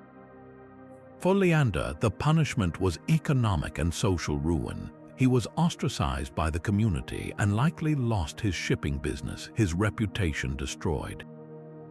The most poignant detail, however, comes from a later, poetic source which claims that after her exile, a new sound was sometimes heard in the grove at Dodona, a solitary, mournful dove whose call was interpreted by the new priests as a lament for a love that had defied both mortal and divine law. This story serves as a heartbreaking counterpoint to the tales of oracles shaping empires. It reminds us that within the grand machinery of divine will, there were individuals whose own hearts beat with very human desires, and that the price for listening to one's own heart over the dictates of heaven could be devastatingly high. While many sought the future through riddles and trances, others believed the most profound messages arrived not in waking hours, but in the quiet depths of sleep. This brings us to the fascinating practice of incubation, a ritual where seekers would sleep within a sacred precinct to receive direct prophetic dreams from a god. The most famous site for this was the sanctuary of Asclepius at Epidorus, a place less about predicting political fortunes and more about healing both the body and the spirit. Here, the god of medicine was believed to visit supplicants in their sleep, offering diagnoses, prescribing cures, or providing guidance for seemingly insoluble life problems. Our 14th story centers on one such supplicant, a merchant from the island of Aegina named Nicandros, whose crisis was not a physical illness but a financial one closing in on him like a vice. Nicandros's life had been built on the import of exotic spices from the East, a trade that promised great wealth but carried immense risk. A series of disasters, a shipwreck, a defaulting business partner, and a sudden shift in market prices had left him drowning in debt. His creditors were circling, and the shame of losing the business his father had built was a weight heavier than any physical ailment. As a last desperate resort, he traveled to Epidorus not for a cure but for a miracle. The ritual of incubation was a structured process. After purification rites and sacrifices to Asclepius, Nicandros would have been led to the abaton, a long, hall-like building where supplicants slept on the skins of sacrificed animals. The air would have been thick with the scent of incense and the murmured prayers of others seeking divine intervention. Lying there in the darkness, his mind churning with anxieties about ledgers and repayment schedules, he eventually fell into an exhausted slumber, his final conscious hope pinned on the god's mercy. The dream that came to him was stark and surprisingly simple, devoid of the grand symbolism one might expect. He did not see the god Asclepius himself, nor did he witness any miraculous events. Instead, his mind's eye was filled with a single, repetitive image, a complex, interwoven knot. It was a specific type of knot used by sailors, one designed not to come loose under the immense strain of wind and wave. In the dream, his hands, not his, seemed to know the precise sequence of loops and pulls to create it. He felt the rough texture of the hemp rope and saw the elegant, secure pattern take shape over and over again. Upon waking, the image was seared into his memory with a peculiar clarity, but its meaning was utterly opaque. How could a knot solve his overwhelming debt? The true test of incubation was not the dream itself, but the act of interpretation that followed. Disheartened and confused, Nicandros might have dismissed the vision as a meaningless echo of his worries. But faith compelled him to seek meaning. He spent the next day within the sanctuary, perhaps describing the knot to the priests or even trying to recreate it with a piece of cord. As he fumbled with the rope, the interpretation dawned on him not as a flash of lightning, but as a slow, practical realization. The knot was a symbol of security and strength in the one industry he knew intimately, maritime trade. Every ship in the Aegean depended on strong, reliable ropes for its rigging, anchors, and cargo nets. The dream wasn't telling him to go back to his old failing trade. It was pointing him toward a vital, overlooked part of that very world. The gods, through Asclepius, were not offering a handout, they were offering a business plan. Acting on this insight required a complete pivot. Nicandros returned to Aegina, and using the last of his capital not claimed by creditors, he did not buy spices. Instead, he invested in a small workshop and hired 2 retired sailors renowned for their skill with cordage. He described the knot from his dream, and they recognized it immediately as a particularly effective and durable design. Under their guidance, his workshop began producing ropes and lines of exceptional quality, with this special knot as their signature feature. He marketed them not just as products, but as divine assurances of safety, hinting at their origin in the sanctuary of Asclepius. For sailors, a superstitious lot by necessity, this was a powerful selling point. The reputation of his ropes spread quickly. Within a few years, his Asclepian lines were in high demand. His debt was cleared, and he found a prosperity more stable than the volatile spice trade had ever offered. This story beautifully illustrates the collaborative nature of divine guidance in the ancient world. The god provided the raw symbol, the knot, but it was the human seeker who had to apply his own knowledge, context, and courage to unlock its meaning. The oracle, in this case, did not dictate a fate. It opened a door, and Nicandros was wise enough to walk through it. Ambition and fatal misinterpretation would collide on a dusty plain in Boeotia, where a seasoned Spartan commander named Aristodmus found his long-awaited opportunity for glory. For years, he had served with distinction, but always in the shadow of more celebrated kings and generals. Now, leading a significant force against a coalition of rival city-states, he sensed a chance to carve his name into history. On the morning of the battle, as the sun rose and the 2 armies began to form their lines, the ritual of divination was performed. The camp seer, a man named Theocles, carefully observed the flight of birds, a practice known as ornithomancy that was as old as Greek warfare itself. This was not a vague gesture, it was a precise science to the ancient mind. Theocles watched the direction of the flight, the number of birds, their species, and most importantly, their behavior. A flight from the right was auspicious, from the left a dire warning. Birds flying steadily toward the enemy signified divine favor for an advance, while those scattering or fighting amongst themselves presaged chaos and defeat. As the armies stood ready, a flock of hawks was spotted. They emerged from behind the Spartan lines, a thrilling sight, and began to fly directly toward the enemy position. To Aristodmus, watching with bated breath, this was the clearest possible sign. The birds of prey, sacred to Ares, were charging the enemy. He turned to Theocles for confirmation, his face alight with anticipation. The seer, however, was silent for a moment longer, his experienced eyes narrowed. He noted a subtle but critical detail that the eager general had missed. Just before the hawks crossed into the space above the enemy army, a smaller, seemingly insignificant flock of finches burst from a nearby grove directly into the hawks' path. The hawks, distracted by the easier prey, broke their formation and veered sharply away to pursue the finches, abandoning their course toward the enemy. Theocles understood the omen's true meaning. The initial promise of victory was being diverted by a lesser, unforeseen distraction. He tried to explain this to Aristodemus, cautioning that the sign was not a green light for attack but a warning of divided attention and lost focus. But Aristodemus's mind was already made up. He had seen what he wanted to see, the initial, powerful surge of the hawks. The general, brimming with confidence and the weight of his own ambition, dismissed the seer's nuanced reading as overcautious. He argued that the gods had shown their favor clearly. To hesitate now would be an insult to Ares himself. He silenced Theocles and gave the order to advance. The Spartan phalanx began its methodical, terrifying march, their long spears glinting in the morning light. Aristodemus led from the front, convinced that divine will was marching with him.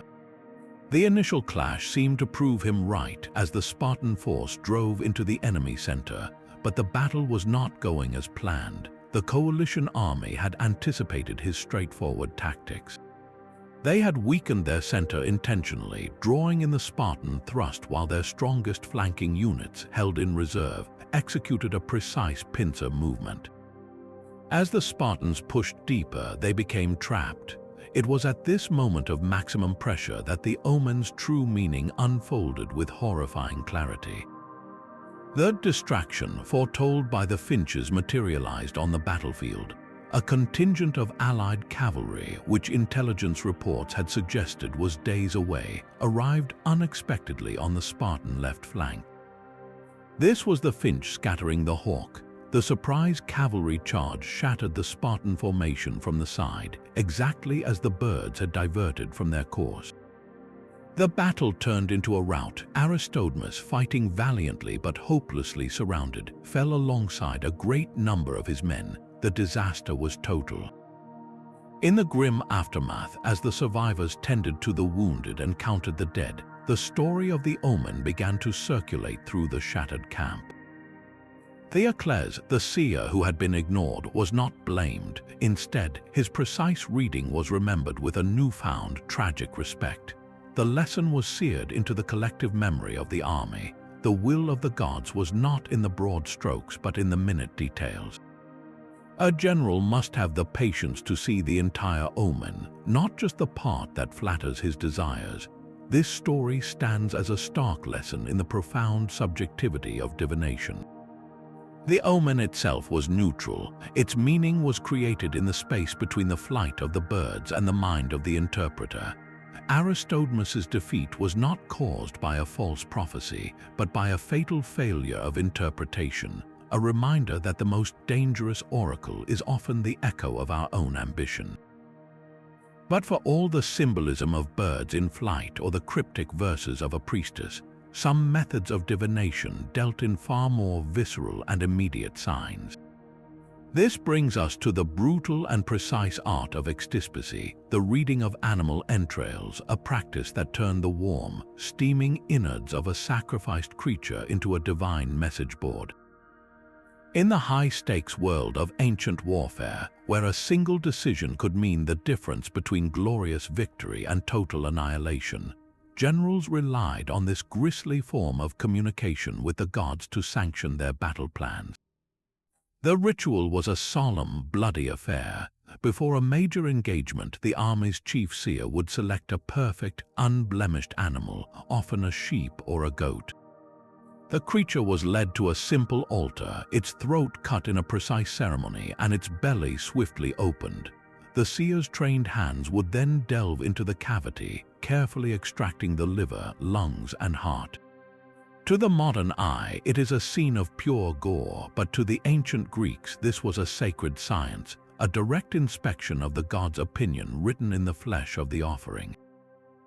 Our story centers on a specific campaign led by a Theban general named Pelopidas, a brilliant and courageous leader preparing to face a Spartan force that outnumbered his own. The night before the planned battle, the camp was tense. Pelopidas, a man of action who nonetheless respected tradition, ordered the sacrificial rite to proceed. The chosen sheep was slaughtered, and the seer, a veteran named Menoetius, began his examination.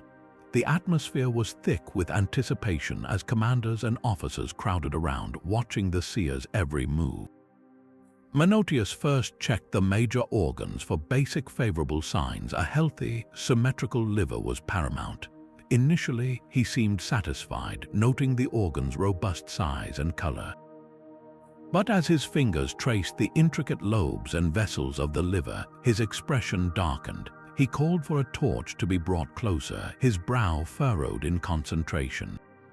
There, on the normally smooth surface of the caput jacoris, the liver's main lobe, was a small, dark, cyst-like growth he had never seen before. It was nestled right next to the processus pyramidalis, a small protrusion that ancient seers believed represented the favor of the gods. This growth, this ominous mark, was interpreted as a shadow falling directly upon the army's fortune. Menoetius did not declare the entire venture doomed. Instead, his interpretation was chillingly specific. The liver was seen as a microcosm of the army itself. A flaw on its surface did not necessarily mean the enemy was stronger. It could indicate a sickness within the ranks, a hidden rot. The seer turned to Pelopidas and the other officers and delivered his reading. The sign, he declared, pointed not to an external threat but to an internal one. It was a warning of betrayal, of a wolf in sheep's clothing within their own camp. The message was that someone privy to their battle plans was not loyal, and that this person posed a greater immediate danger than the Spartan army waiting across the plain.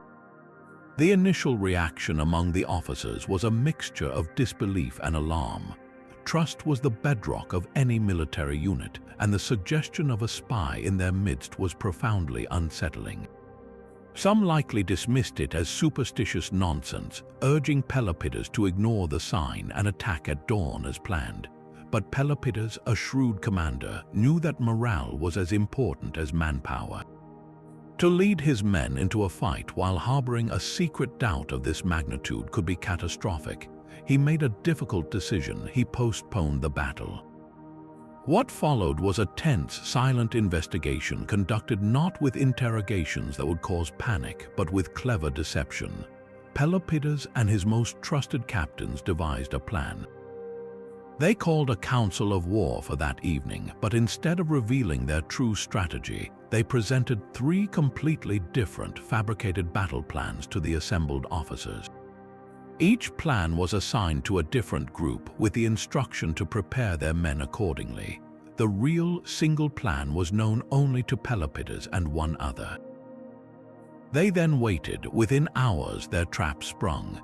A sentry posted to observe the outskirts of the camp reported a lone figure slipping away into the darkness, heading toward the Spartan lines. The man was followed, apprehended, and found to be carrying a message detailing one of the 3 false plans.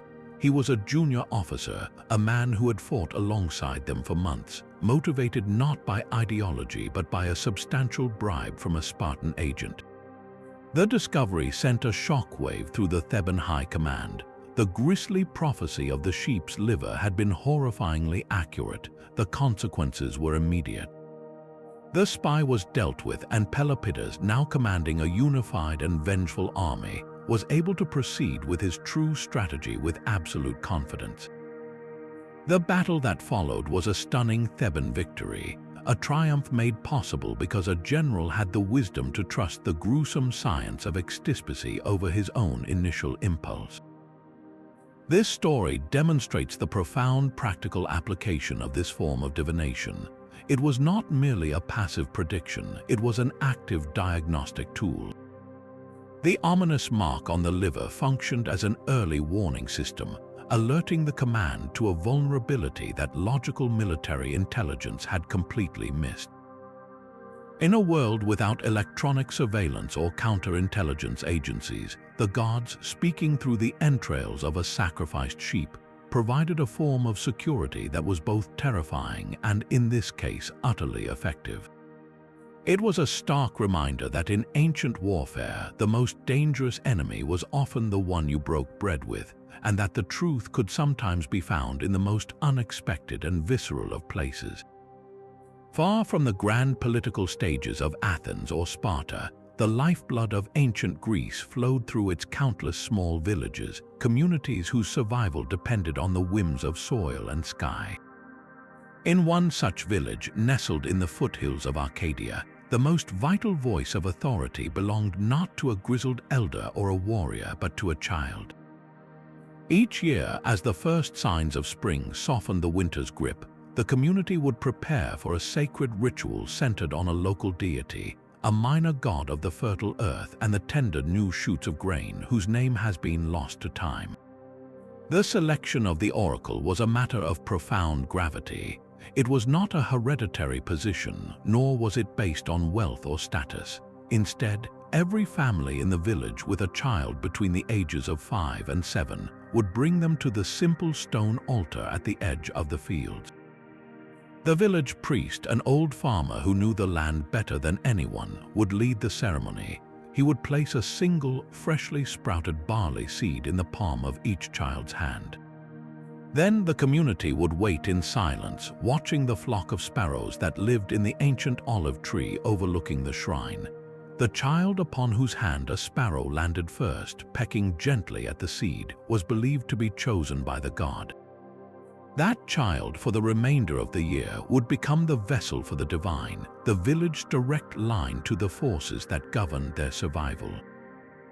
The transition from village child to divine vessel was both gentle and intense. The chosen one was treated with a reverence that was both awe-filled and protective. They were not isolated, but their daily life became a continuous preparation. They ate special foods, honey, cheese, and the first fruits of any wild plant, and were bathed in water from a sacred spring each dawn. The trance state itself was induced not by mysterious vapors, but through a combination of rhythm and community focus. On the mornings when guidance was needed, the entire village would gather around the altar. The priest would beat a slow, steady rhythm on a simple drum made of stretched goat hide, while the child, dressed in a simple white tunic, would sit on a fleece-softened stone. The villagers would then begin a low, humming chant, a wordless melody passed down for generations, their collective energy focused entirely on the small figure. The child's eyes would grow distant, their breathing would slow, and they would enter a state of calm, open receptivity. It was not a frenzy, but a quietude, as if the child had become a clear pool reflecting the will of the god. The prophecies delivered were not about empires or treasure, but about the fundamental rhythms of life. The child, speaking in a soft, sometimes sing-song voice, would offer simple, poetic phrases.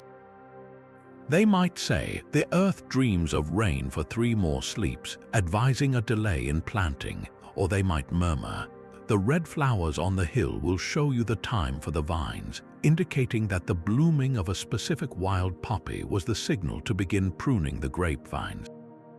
Another might be, "The snake leaves its winter home when the soil is warm for the seeds," providing a natural indicator for sowing. This advice was not taken as mere suggestion, it was divine law. The entire agricultural cycle of the village, the planting of barley, the harvesting of olives, the breeding of goats, was structured around these pronouncements. What seems to us like simple folklore was, in reality, a sophisticated system of localized ecological knowledge encoded in a sacred tradition. The child, in their trance, was likely giving voice to a deep, unconscious absorption of the environment, their young minds uniquely attuned to subtle signs, the behavior of animals, the slight changes in plant life that the adults burdened with daily toil might overlook. The ritual gave this intuitive, observational wisdom an unshakable authority, ensuring that the entire community acted in synchrony with the natural world. This story reminds us that the pulse of oracular power beat strongest not always in the prediction of destiny, but in the practical, life-sustaining guidance that bound a small community to the land they depended on for their very existence. Amid the clashing bronze and desperate shouts of a forgotten skirmish on the plains of Thessaly, a young soldier named Lycos found himself separated from his phalanx.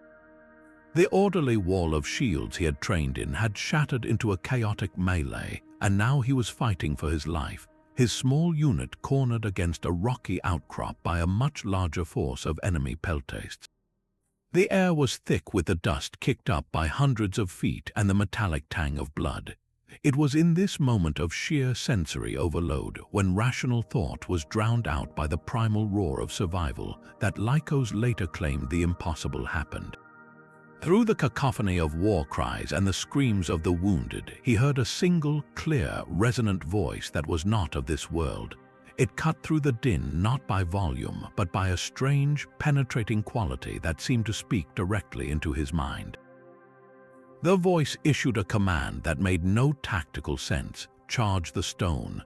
To his immediate left was a large, solitary boulder, a feature that offered no cover and seemed to lead only deeper into the enemy's flank. A charge toward it would expose their backs and break what little formation they had left. It was a command that defied all military logic, the kind of order that, if given by a human commander, would be seen as suicidal insanity. Yet Lycos, gripped by a sudden, overwhelming conviction, did not hesitate. He turned to the few men still standing with him, his eyes wide with a fervor they had never seen, and screamed the order: to the stone. For Ares, whether out of loyalty, desperation, or being swept up in his certainty, they followed. Their sudden, furious charge toward what appeared to be a dead end created a moment of utter confusion for the enemy, who were expecting a desperate last stand or attempt to break back toward their main lines. The peltasts, momentarily disordered by this baffling maneuver, loosened their encircling formation. It was then that the true meaning of the divine command revealed itself. As Lycos and his men reached the boulder, they discovered what had been invisible from their previous position: a narrow, steeply sloping goat path that wound down behind the outcrop, offering a perfect escape route from the trap. The voice had not commanded a suicide charge, it had directed them toward the only path to salvation. They scrambled down the path, regrouped, and were able to launch a surprise counterattack on the enemy's rear, turning a certain defeat into a stunning, localized victory that helped secure the larger battle. After the fighting was done, Lycos' story spread like wildfire through the camp. At first, there was skepticism. Men who had been near him in the fray said they had heard no such voice. But the sheer improbability of their survival, coupled with the specific, illogical command that had led directly to their escape, lent the tale an undeniable power. Who else but the god of war himself, Ares Enialios, would speak on a battlefield? The army's seers were consulted, and they declared the event a clear epiphany, a manifestation of the god's direct intervention. The story did not end with the war. When Lycos returned to his home village, he was no longer just a soldier, he was a living testament to divine favor. The community, seeking to harness and honor this connection to the powerful god of war, established a local hero cult in his name. This was not a cult to Ares directly, but to the hero Lycos, the man who had been chosen by Ares. A small shrine was built near the village training grounds, centered on the very spear Lycos had carried that day. Each year, on the anniversary of the battle, the young men of the village would gather at this shrine. The ritual involved a reenactment of the story, not of the entire battle, but of the moment of decision. A senior warrior would play the part of the enemy force, while a chosen youth would take the role of Lycos. At the crucial moment, the voice would be simulated by a priest blowing a blast on a salpinx, an ancient war trumpet, and the youth would make the charge toward the stone, which in this case was a marker in the training field. The ceremony was a powerful piece of psychological and civic training. It taught that true courage sometimes meant trusting an instinct that defied conventional wisdom, and it bound the community together through a shared, sacred story of their own. The cult of the hero Lycos served as a constant reminder that the gods were not distant abstractions. They could stride onto the dusty plains of Thessaly and whisper into the ear of a common soldier, transforming a moment of chaos into a legend that would define a community for generations. Yet, even as the echoes of battlefields and the whispers of village cults demonstrated the enduring vitality of the oracles, a deeper, more profound silence was gathering on the horizon. Our 19th story takes us to the magnificent oracle of Apollo at Didyma on the coast of Asia Minor, a site of such grandeur that its temple was second in size only to the great Artemisium at Ephesus. For centuries, this sanctuary, with its sacred spring and its priesthood descended from the mythical seer branches, had been a beacon of pagan wisdom.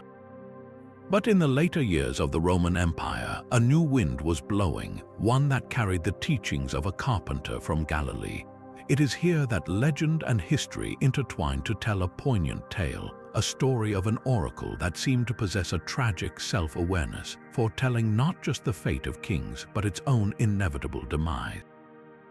The story, preserved in later Christian chronicles but rooted in the anxieties of the time, claims that in the late 4th century, as the Emperor Theodosius I was issuing edicts that would outlaw pagan worship across the empire, a final delegation came to Didyma.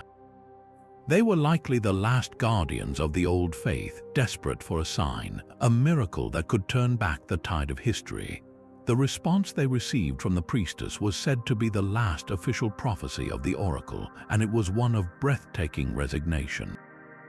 It did not rage against the new god or promise a resurgence of the old ways. Instead, it calmly and eerily announced its own end. The prophecy declared, "Tell the king, the cunningly wrought hall has fallen to the ground." No longer has Phobos a hut, nor a prophetic laurel, nor a spring that speaks. The water of speech has been quenched. This is more than a simple prediction of physical destruction. It is a metaphysical obituary. Each element of the prophecy systematically deconstructs the very apparatus of pagan divination. The cunningly wrought hall is the temple itself, the physical heart of the cult. The hut of Phobos Apollo refers to the inner sanctum, the aditon, where the priestess received the god. The prophetic laurel and the spring that speaks were the tangible sources of the oracle's power, the sacred tree whose leaves were used in purification, and the spring whose waters were believed to inspire the prophetess. To say the water of speech has been quenched is to declare that the divine connection itself has been severed. The wellspring of prophecy has run dry. This was an admission that the age of God speaking through nature was over, replaced by a new paradigm where the divine was accessed through scripture and faith. The historical context gives this legend a powerful resonance. The temple of Apollo at Didyma did not fall in a single dramatic event. Its decline was a slow, agonizing process over decades. The edicts of Theodosius in the 390s did indeed ban pagan rites, leading to the formal closure of the oracle. The great temple, which had never been fully completed, was gradually abandoned. Its sacred spring, the very water of speech, eventually silted up and fell silent. The sprawling complex became a quarry for later builders and a shelter for Christian monks, who saw its decaying grandeur as a symbol of a defeated superstition. The legend of the final prophecy, whether it was a genuine utterance or a story crafted later to make sense of this profound cultural shift, serves as a powerful literary and spiritual bookend. It transforms the oracle's silencing from a simple act of imperial policy into a conscious, graceful exit from the stage of history. This story reflects the end of an era in the most profound way. It signifies a fundamental shift in humanity's relationship with the divine and the natural world. The pagan oracles were based on a world view where the gods were immanent, present in the rustling leaves, the flight of birds, the entrails of a sacrifice, and the murmuring of a spring. The world itself was alive with divine meaning waiting to be interpreted. The rise of Christianity, with its transcendent God who ruled from heaven above, separate from his creation, made this kind of intimate, localized communication with the divine seem obsolete, even heretical. The prophecy of Dodona, therefore, is not just about the closing of a temple. It is about the closing of a way of seeing the universe. It is the voice of the old world acknowledging that its time has passed, that the nymphs have fled the groves and the gods have withdrawn from their earthly homes. In its tragic self-awareness, the oracle achieved a final, profound kind of wisdom, the wisdom to know when it is time to be silent. But what happens when the prophetic language of the gods is translated into the secret codes of science? Our 20th story takes us into a shadowy intersection of ancient religion and what we might call proto-science, where a cryptic utterance intended for a king was reborn centuries later as the most sought-after formula in history. The journey begins not in a smoky alchemical laboratory, but in the polished halls of a Hellenistic monarch's court. The ruler, grappling with a severe economic crisis, perhaps a currency devaluation or a shortage of precious metals, sent an envoy to a prominent oracle, possibly the one at Claros, seeking a solution. The response he received was baffling. It spoke not of mines or trade policies, but of the one thing that becomes two, of a marriage of the sun and moon, and of a final unity born from a black chaos. To the king and his advisors, this was useless, a typical oracle's riddle with no practical application to his fiscal woes. The scroll was likely archived and forgotten, a historical curiosity. Centuries passed, the political landscape of the Mediterranean was transformed, but the human hunger for transformation endured. In the intellectual melting pot of Alexandria, a new breed of thinkers emerged, the alchemists.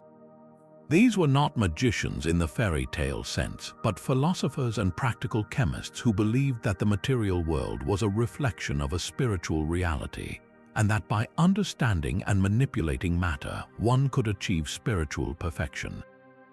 Their ultimate goal was the creation of the philosopher's stone, a substance believed to have the power to transmute base metals like lead into gold and to grant immortality. As these scholars scoured ancient texts for lost wisdom, they rediscovered the forgotten oracle's prophecy. To their eyes, this was not a failed political prediction. It was a divine recipe, a precise allegorical description of the alchemical process, written in the sacred language of the gods.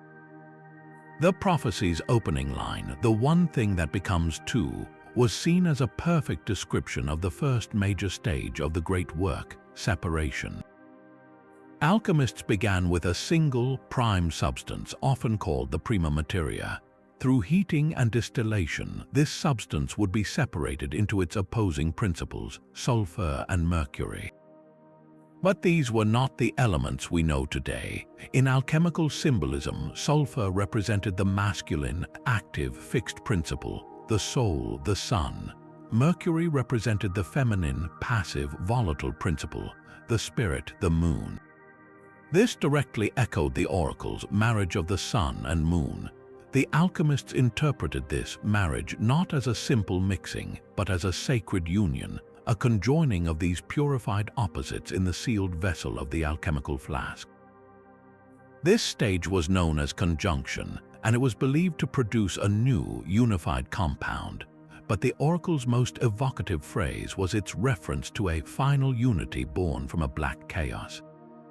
This was the heart of the mystery. The black chaos was the nigredo, the stage of putrefaction or blackening. After the conjunction of opposites, the matter in the flask would darken, often turning a deep, uniform black. To the uninitiated, this looked like failure, the death and decay of the material.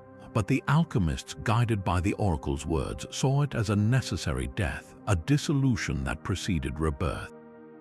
It was from this blackness that the next stages would emerge, the whitening albedo, the yellowing citrinitas, and finally the ultimate reddening rubedo, which signified the creation of the philosopher's stone itself, the final unity. The oracle's prophecy provided a spiritual roadmap, validating the entire arduous, often dangerous physical process. It suggested that the gods themselves had encoded the secret of creation into the natural world, and that the alchemist's work was a form of divine worship, a collaboration with cosmic forces. This interpretation had a profound influence, weaving a thread directly from the pagan oracles to the medieval and Renaissance alchemical traditions. Manuscripts copying the prophecy, accompanied by elaborate symbolic illustrations of the sun and moon, the black dragon of the Negrido, and the royal marriage, were passed down through the centuries. For figures like Zosimos of Panopolis in the 3rd century or later European alchemists, the oracle's words were a touchstone of authenticity, proof that their art was not a mere mechanical craft but a sacred science with ancient divine origins. This story beautifully illustrates the fluidity of prophetic meaning. A message that was opaque and unhelpful in its original context became, in a new intellectual climate, a key to unlocking the universe's deepest secrets. It shows us that the power of an oracle lies not just in the words spoken, but in the endless capacity of the human mind to find new patterns, new meanings, and new hope in the echoes of the divine. Yet, for all the grand schemes of alchemy and the echoes of dying gods, the most immediate fear for many Greeks was not an abstract shift in religion, but a very tangible threat emerging from the horizon. Our 21st story descends from the realm of high philosophy and returns to the sharp, salty air of a small coastal community, where survival was measured in full fishing nets and secure harbor walls. The people of this town, whose name is lost to time but whose story was etched into local legend, lived with their backs to the rugged mountains and their faces to the unpredictable sea. It was a life of rhythm and routine until the rhythm was broken by a terrifying omen, the sighting of a ghost ship. This was no ordinary vessel caught in a mist. Witnesses described a spectral trireme, its sails tattered and glowing with a faint, unnatural light, silently cutting through the water on windless nights. It would appear on the horizon at twilight, a silent silhouette against the dying sun, only to vanish as dawn broke. There were no cries from its crew, no rhythmic beat of oars, just an eerie, purposeful glide. For a seafaring people whose entire worldview was structured around the known dangers of storms and pirates, this phantom vessel represented something far more unsettling and unknown. It was a breach in the natural order, a silent question mark hanging over the waves. The community's anxiety grew with each sighting, fermenting into a palpable dread. Was it a warning from Poseidon, the restless spirit of a ship lost in a forgotten war, or was it a harbinger of something more concrete, more deadly? Unable to bear the uncertainty any longer, the town's leaders dispatched their fastest boat to the nearest oracle, a coastal shrine of Poseidon, to seek an answer. The prophecy they brought back was as chilling as the apparition itself. The priest of Poseidon, after sacrificing a black bull to the god of the deep, delivered a verse that would have frozen the blood of any listener. It warned of strangers from the sea bearing gifts of iron and fire. On the surface, this seemed to confirm their worst fears. The strangers were clearly the crew of the ghost ship, and their gifts could only mean violence and destruction. The immediate interpretation was one of impending raid and slaughter. The town council, acting on this dire warning, went into a frenzy of preparation. They reinforced their palisades, stockpiled what weapons they had, and posted extra lookouts on the headlands, their eyes straining not for a phantom, but for the very real sails of an enemy fleet. They prepared for a fight, envisioning a horde of ruthless raiders storming their beaches. But as weeks turned into months with no attack, a more nuanced, and in some ways more terrifying, interpretation began to surface among the more thoughtful elders. What if the oracle's warning was not about a single, violent event, but about a slower, more insidious invasion? The gifts of iron and fire could be read more metaphorically. Iron was not just for swords, it was also for superior tools, nails, and hardware. Fire was not just for destruction, it was for smithing, for technology. The strangers might not be raiders but traders from a more technologically advanced culture, arriving with goods that would irrevocably change their way of life. This interpretation suggested a different kind of threat, the death of their traditional society through economic and cultural displacement. The new iron tools would make their own bronze ones obsolete, undermining local blacksmiths. New customs, new gods, and new demands could unravel the social fabric that had held the community together for generations. This prophetic ambiguity was a masterstroke of oracular insight because it acknowledged the dual nature of contact between civilizations. The eventual arrival of the strangers proved both interpretations correct in their own way. The ships that finally appeared on the horizon were not spectral but solid and real. They were not warships but sturdy merchant vessels from a distant land, perhaps Phoenician traders or early Greek colonists from a more developed city-state. They came bearing exactly what the oracle had described: finely worked iron goods, knives, axes, and spearheads superior to anything the town could produce, and the technology of fire in the form of advanced pottery kilns and metalworking techniques. There was no immediate violence. The strangers were polite, eager to trade their superior goods for the town's resources: timber, hides, and perhaps slaves. The gifts were indeed transformative, but the transformation was a double-edged sword. The community gained access to better technology, which improved their farming and building. But they also became dependent on an external economy. Their own crafts declined. Young people were drawn to the new ways and the new wealth, creating generational conflict. The strangers' presence introduced new social hierarchies and inevitably tensions that sometimes did flare into the fire of conflict. The oracle's genius lay in its understanding that the greatest threats are not always the ones that arrive with roaring violence, but those that come bearing seductive promises. It foresaw that the community's identity would be challenged not by being conquered, but by being seduced and ultimately assimilated. The prophecy forced the town to confront a profound truth about their changing world. The sea that gave them life could also deliver change so radical it was indistinguishable from destruction.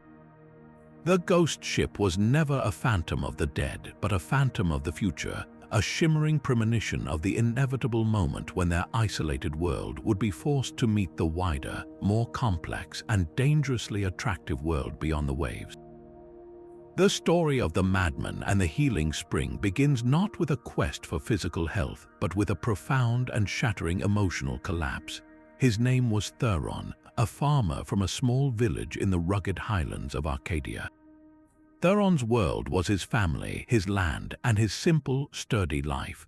But a swift and merciless fever swept through his household, claiming the lives of his wife and 2 young children in the span of a single horrific week. The grief that descended upon him was not a quiet sorrow, but a raging tempest that fractured his mind. He stopped tending his fields, ceased speaking to his neighbors, and could often be seen wandering the outskirts of the village, his eyes vacant, tearing at his hair and clothes while howling the names of his lost family into the uncaring wind. The community, sympathetic at first, grew increasingly concerned as his behavior became more erratic and self-destructive. He was a man utterly consumed, a soul adrift in an ocean of pain with no shore in sight. Watching their brother's descent into this living torment, Theron's remaining family felt powerless. They had tried comforting him, restraining him, and offering prayers to the local gods, but nothing could reach him. In their desperation, they made the difficult journey to a nearby oracle, a small sanctuary dedicated to a local nymph. They asked not for wealth or victory, but for a simple, heartbreaking question: how could they bring Theron back from the abyss? The prophecy they received was cryptic, yet it offered a slender thread of hope. The oracle told them that Theron would not find healing among people or in the comforts of home. Instead, he would find clarity in the water of the wild goat. This was a deeply puzzling instruction. The wild goat, the agrame, was a creature of the most inaccessible cliffs and forbidding gorges, a symbol of untamed, rugged nature. Its water would not be a gentle stream, but a spring hidden in the most perilous parts of the mountains. The family returned home with heavy hearts, unsure how to enact this divine advice. How could they guide a madman to a specific spring in the vast wilderness? The only choice was a terrifying one. They had to let him go. They stopped trying to confine him and, with a mixture of hope and dread, allowed his feet to carry him wherever they would. Driven by the chaotic forces within him, Theron stumbled away from the village and into the raw heart of the mountains.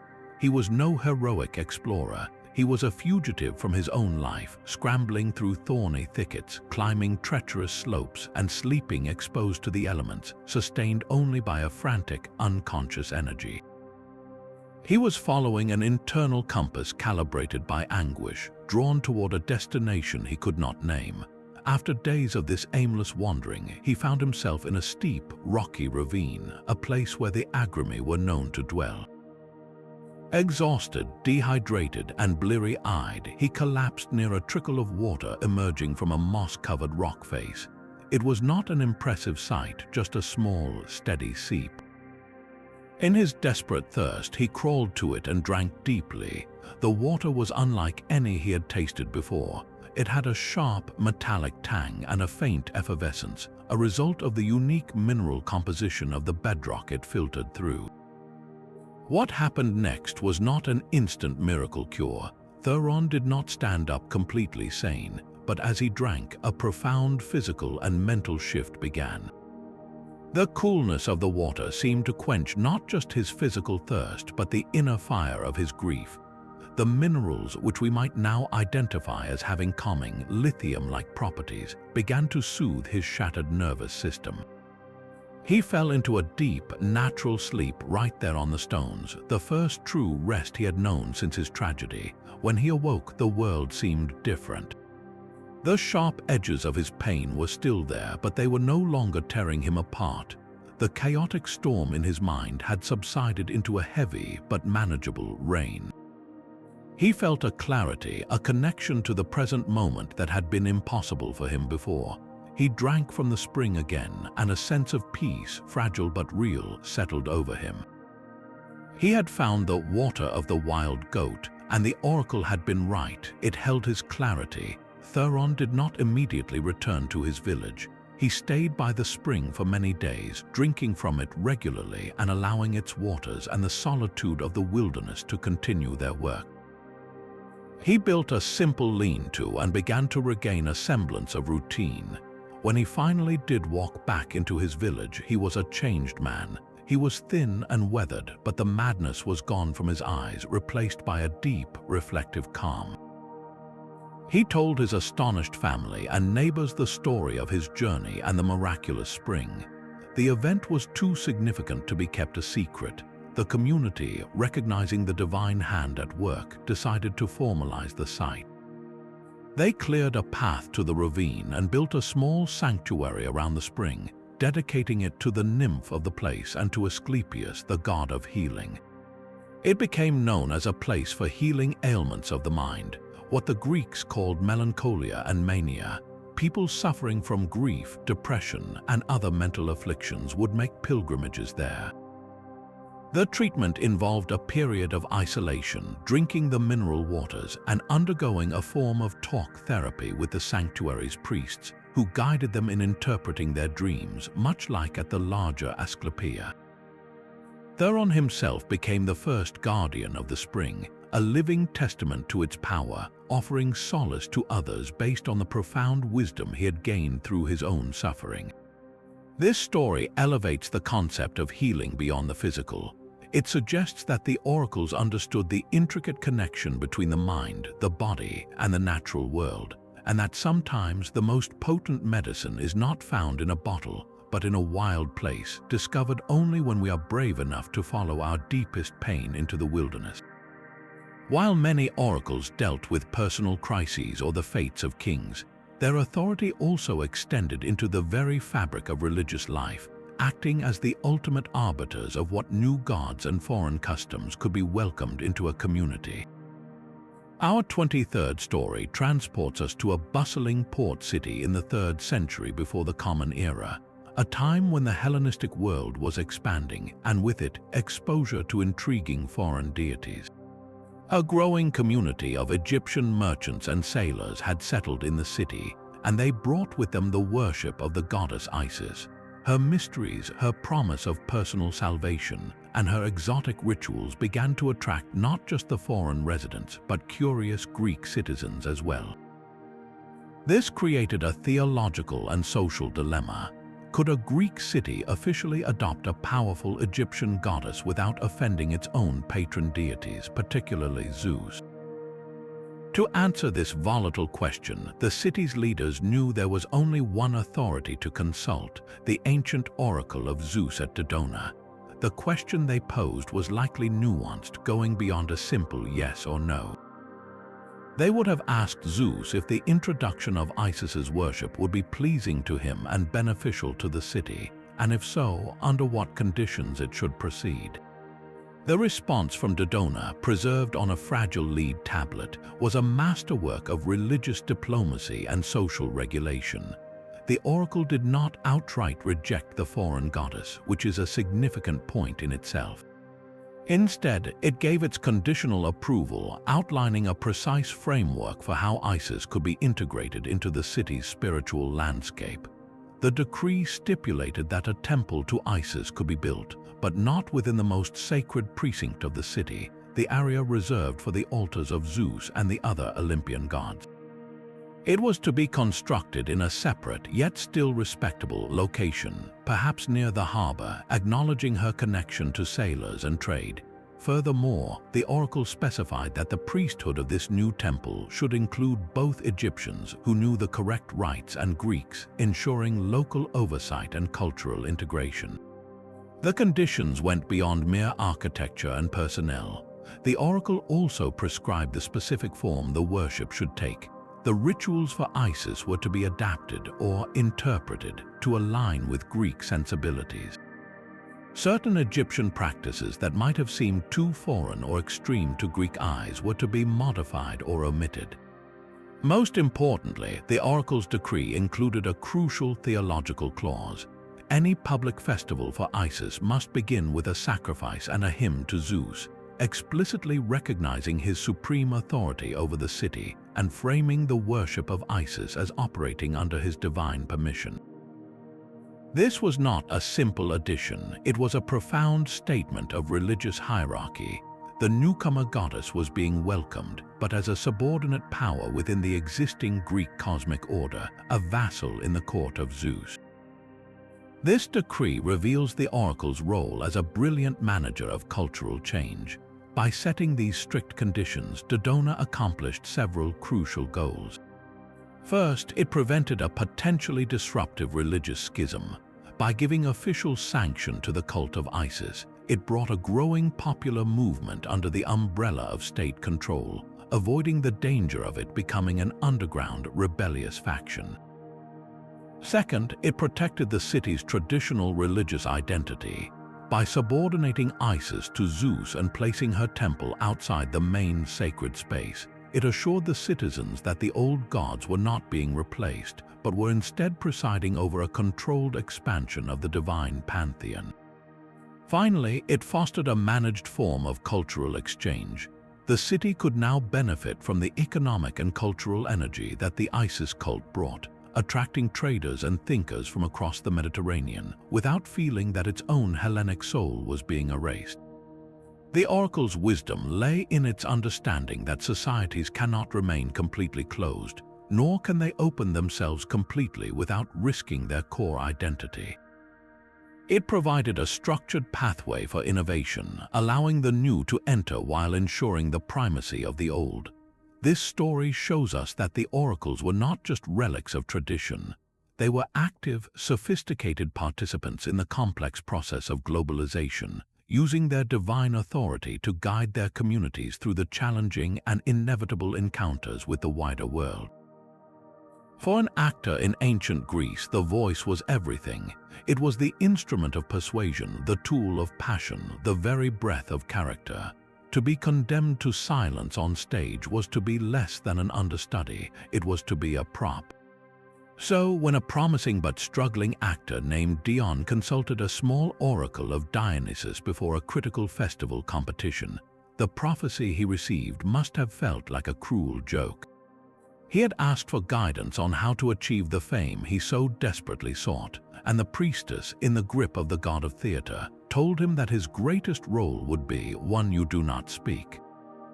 Dion left the sanctuary bewildered and deeply discouraged. How could a silent performance, a role without lines, possibly be the pinnacle of his career? It seemed less like a prophecy and more like a confirmation of his worst fears, that he would never be a leading man. The festival was a major event, and the play selected was a well-known tragedy featuring a pivotal but traditionally non-speaking part, the ghost of a murdered king. This spectral figure was usually played by an extra, a silent form that would simply appear, point an accusatory finger, and then vanish, a mere plot device to spur the living characters into action. Cast in this thankless role, Dion saw his ambitions crumbling. On the night of the performance, as he stood in the wings shrouded in pale robes and an expressionless mask, he made a decision born of sheer desperation.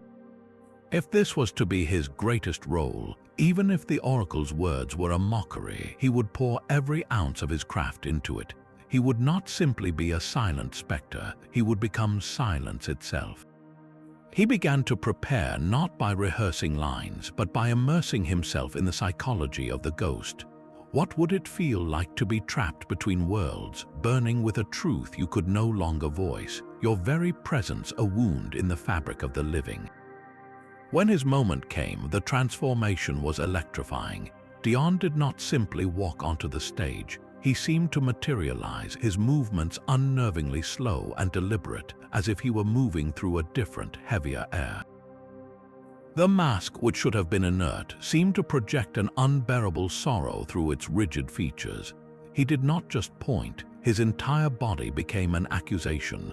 A tremor of rage and grief communicated through the slightest tilt of his head, the agonizingly slow extension of his arm. The true mastery was in his stillness. While the speaking actors delivered their lines, Dion's ghost did not fidget or wait for its cue to exit. It remained a frozen monument to loss, its presence so palpable that the audience's eyes were drawn away from the living characters and onto this silent, suffering form. You could feel the entire amphitheater hold its breath. He was using the language of the body, a vocabulary of tension and release that transcended the need for words. In his silence, he became a mirror for the audience's own unspoken fears and regrets. The impact was unprecedented. When the play ended, the applause for the lead actors was polite, but the city was buzzing about the ghost. People spoke of feeling a genuine chill, of being moved to tears by a character who had not uttered a single syllable. Dion was hailed not as a good actor, but as a visionary. He had discovered a new dimension of performance, proving that the most powerful emotions could be conveyed not through declamation, but through presence. His career was indeed launched into the stratosphere, but not in the way he had ever imagined. He became famous for his mastery of physical theater, often being cast in roles that required a profound, wordless intensity. The oracle's prophecy had been fulfilled with brilliant irony. Dion had sought a role that would give him a voice, and he found his greatness in a part that forced him to speak through the deafening power of silence. This story reveals a profound truth about the nature of oracles. They rarely give us what we want, but they often give us what we need to become more than we thought we could be. The prophecy forced Dion to explore the neglected corners of his own art, leading him to a breakthrough that direct success might never have allowed. It underscores the idea that sometimes our greatest strength is hidden in what we perceive as our greatest limitation. Yet even the most sacred institutions were not immune to the corrupting influence of raw political power, a truth chillingly revealed in the story of a Delphic priestess named Elpis and the powerful Aleuadae family of Thessaly. The Aleuadae were not merely wealthy, they were kingmakers, their influence stretching across northern Greece, and they viewed the authority of the Oracle of Delphi as a tool to be wielded, not a voice to be obeyed. Their ambition was clear: to secure a prophecy that would legitimize their planned overthrow of a rival faction within their own city. an act that would require the divine sanction of Apollo to avoid being seen as simple treason. They targeted Elpis, a Pythia known for her piety and her relatively recent induction into the role, calculating that her inexperience might make her more vulnerable to pressure.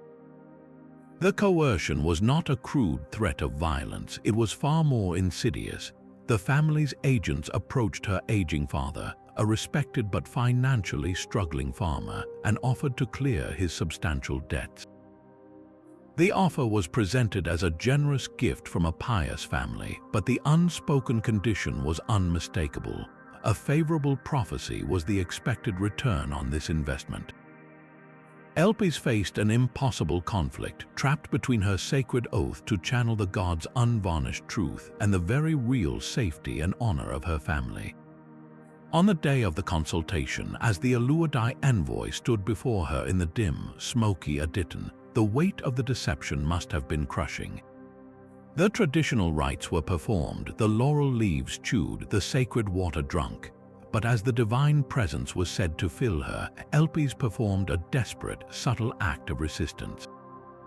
When the moment came to deliver the prophecy, she uttered the verses the Aleuadai had demanded, a clear endorsement of their coup, but she delivered them in a strange, halting monotone, devoid of the usual poetic rhythm and ecstatic power. Furthermore, she inserted a single, seemingly innocuous word into the final line, the word swiftly. The prophecy declared the Aleuadai would secure their rule swiftly. To the eager envoy, this sounded like a blessing of speed and efficiency, but to the trained ears of the other priests and to any skeptic who might later study the pronouncement, swiftly could carry a very different connotation, implying something rushed, unstable, and ultimately short-lived. It was a quiet cry for help, a deliberate flaw woven into the fabric of the lie, a signal that all was not as it seemed. For a time, the plot succeeded. The Aleuadai used the prophecy to rally support and executed their coup, seizing power just as the oracle had seemingly foretold. But their rule was indeed swift and fraught with the instability Elpis had hinted at. The displaced rival faction, furious and skeptical, launched their own investigation. They focused not on the prophecy's words but on the circumstances surrounding it. They tracked the sudden disappearance of her father's debts and uncovered the network of intermediaries who had facilitated the bribe. The key breakthrough came from a junior priest who had been present that day and had been troubled by the Pythia's unusually flat delivery. He confessed his doubts to the investigators, confirming that the prophetic session had felt hollow, devoid of the authentic divine energy he had witnessed before. Confronted with this evidence, the Aleuadai's political enemies brought the case before the Amphictyonic Council, the international body that governed Delphi. The ensuing trial was a seismic event in the Greek world, exposing the vulnerability of its most trusted spiritual institution to mortal corruption. Elpis herself was not punished as a villain, but treated as a tragic figure, a victim of a system that had failed to protect its own. She was removed from her position, but allowed to live out her days in quiet seclusion, her fate a somber reminder of the human fragility at the heart of the divine machinery. The true wrath fell upon the Aleuadai family. They were found guilty of sacrilege, a crime against the god Apollo himself. The council levied an enormous fine against them, and more importantly, formally exiled them from the Amphictyonic League, effectively cutting them off from the political and religious life of mainland Greece. This was a humiliation that crippled their power for a generation. The scandal prompted immediate and sweeping reforms at Delphi. The priesthood instituted a new rule that no single Pythia could be the sole interpreter. A council of 3 senior priests would now be present to witness the trance and collaboratively versify the utterances, creating a system of checks and balances. Furthermore, the financial dealings of a Pythia's immediate family were now subject to scrutiny to prevent exactly this kind of indirect coercion. The story of Elpis is ultimately a human one, a stark lesson in how the quest for political power can poison the purest of wells, and how even under immense pressure, the human conscience can find a way to whisper the truth. While the dramas of kings and philosophers unfolded in the great city-states, the vast majority of ancient Greeks lived a life tethered to the soil, their fortunes rising and falling with the rains. For them, the grand oracles were distant institutions, their pronouncements concerning matters far removed from the daily struggle for survival. Their world was one of small, local sanctuaries dedicated to the gods who governed the fundamental forces of nature. Our 26th story takes us to a humble farmstead in the parched hills of Attica, where a farmer named Philon faced a crisis that was both personal and existential. The winter rains had been scant, and the spring sun burned with an unrelenting intensity. The earth, which should have been soft and fertile, was cracking underfoot, and his young barley shoots were beginning to wilt, their green fading to a sickly yellow. Philon's entire existence, his family's food, his livelihood, his very identity, was drying up before his eyes. In desperation, he turned not to Delphi, but to a simple, open-air altar on a nearby hilltop, a local shrine to Zeus Herkaios, Zeus of the courtyard and hearth, but more importantly in this region, Zeus Ombrios, the sender of rain. The consultation was a simple, rustic affair. There was no priestess in a trance, no complex ritual of animal sacrifice that Philon could scarcely afford. Instead, he brought what he could: a small clay jug of wine, a few cakes of barley meal, and a handful of olives from his one productive tree. He stood before the rough-hewn stone altar, stained dark by generations of similar offerings, and poured the wine as a libation onto the dry ground. His question was not about destiny or glory, but about survival. He asked the god if the rains would come in time to save his crop, and if not, what he should do. The method of divination here was as straightforward as the man himself. After his prayer, Philon sat in the shade of an ancient wild olive tree and waited for a sign. He watched the sky, the flight of birds, the rustle of the leaves. The answer came not in a voice, but in a simple observation. A large black beetle, sacred to the earth, began to climb the altar stone. Instead of wandering randomly, it moved in a determined, direct line from the base to the top, and then, upon reaching the highest point, it began to dig frantically into a small crevice, disappearing into the dust. To Philon, this was the god's reply. The beetle's desperate digging was a clear command: do not wait for rain from the sky, seek water from the earth itself. But the message contained a specific, puzzling instruction. The beetle had not dug just anywhere. It had climbed to the highest point of the altar to perform its action. Philon interpreted this to mean he should not dig in the low-lying areas of his property, near the now dry stream bed where water would logically be, but on the high ground, a rocky, unpromising patch of land he used for nothing but grazing a few scraggly goats. It was a counterintuitive command that defied all conventional farming wisdom. His neighbors, if they had seen him, would have thought the sun had finally addled his brain. But Philon's faith was as sturdy as the land he worked. Armed with little more than a determined heart and an iron-shod digging stick, he began to excavate the stony soil on the crest of the hill. The work was backbreaking. For days he chipped away at the hardpan, his efforts producing little more than dust and blisters. Doubt must have gnawed at him with every strike. Yet he persevered, driven by the memory of the beetle's insistent labor. Then, at a depth where the stone gave way to a different, cooler type of rock, his stick broke through with a hollow sound. A moment later, a trickle of clear, cold water seeped into the hole. It was not a gushing spring, but a steady, reliable seep. Philon had not found a river, but something perhaps more valuable for a farmer in a drought: a persistent underground aquifer, a hidden vein of water protected from the evaporating sun. He widened the hole, lining it with stones to create a crude but functional well. This single source of water did not just save his barley, it transformed his farm.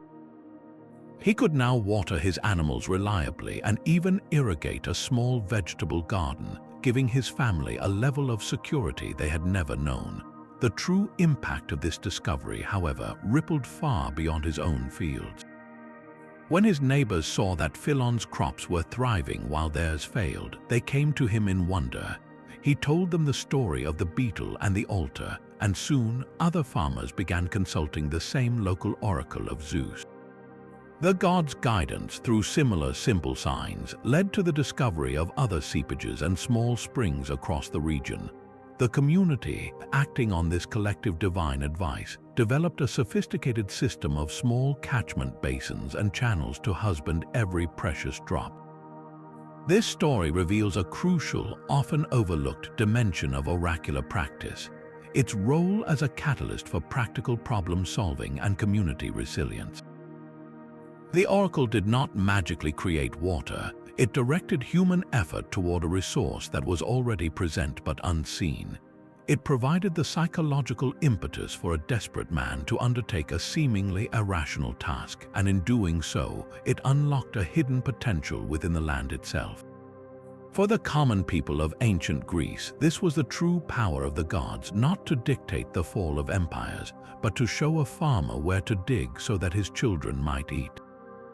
But beyond the grand public consultations that shaped the fates of cities, the most intimate and poignant conversations with the divine were often conducted in whispers, etched onto small, fragile pieces of lead. Our 27th story descends from the epic scale of history into the quiet, anxious heart of a single individual, preserved for over 2,000 years thanks to the peculiar practice of submitting written questions to oracles, most famously at the sanctuary of Zeus at Dodona. Here, thousands of thin, folded lead tablets have been unearthed by archaeologists, each one a direct line to the personal hopes, fears, and moral dilemmas of ordinary ancient Greeks. Unlike the poetic verses delivered by the Pythia at Delphi, these messages are stark and direct, and among them, one from a woman named Ogis reaches across the centuries with startling emotional clarity. Imagine the scene. Ogis would have traveled to Dodona or perhaps sent a trusted friend or slave to act on her behalf. At the sanctuary, she would have purchased a small, blank lead tablet. Then carefully, she would have scratched a question into the soft metal with a stylus. The very act of writing it down was a form of confession, a permanent record of a private turmoil.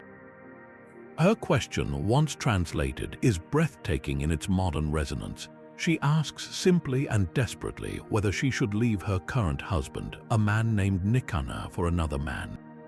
This is not a query about founding a colony or winning a war. It is a cry from the soul about the pursuit of personal happiness in a world that offered women very little agency over their own lives. To understand the seismic risk Ogis was contemplating, we must consider the social and legal landscape for a woman in classical Greece.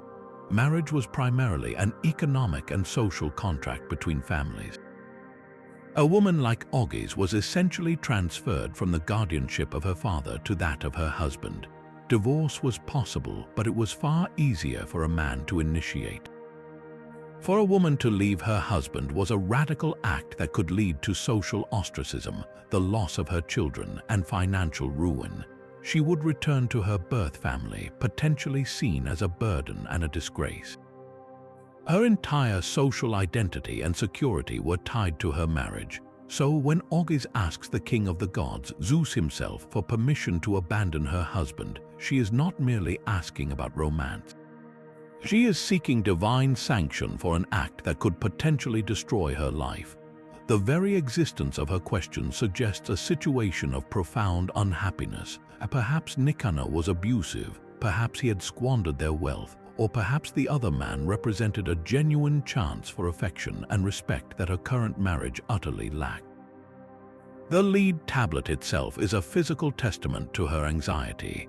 Archaeologists note that many of these tablets were folded multiple times, sometimes pierced with a nail, as if to seal the question away from mortal eyes, ensuring only the god would see its content.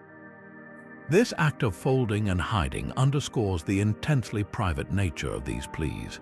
Ogis was not making a public declaration. She was whispering a secret to Zeus and his sacred oak trees. We do not know what answer she received. The oracular response was typically given orally to the person who submitted the tablet, and it was rarely recorded for posterity. The enduring power of her story lies not in the resolution, but in the question itself.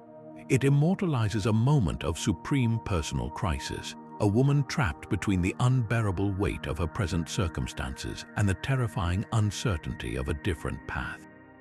Her scratched words on that piece of lead are a powerful reminder that while the philosophers debated fate and the generals sought victory, the most common reason to seek out an oracle was the timeless human need for guidance when our own hearts fail us. These artifacts transform the oracles from remote institutions of power into ancient counseling services, places where the gods were asked to intervene in the messy, complicated, and deeply relatable business of the human heart. Yet even the most desperate prayer for rain or the most intimate plea for love could be swept aside by the urgent demands of war at sea, where the line between a glorious victory and a watery grave was as thin as a ship's hull. For an Athenian admiral named Kynes, poised to engage a superior Peloponnesian fleet near the rocky shores of Syme, the pressure was immense. The enemy held the advantage in numbers and had chosen a position that constrained Athenian naval maneuverability, their favorite tactical weapon. The conventional wisdom dictated caution, perhaps even a withdrawal to fight another day. But Kynes felt the weight of the city's expectations. A retreat would be seen as cowardice.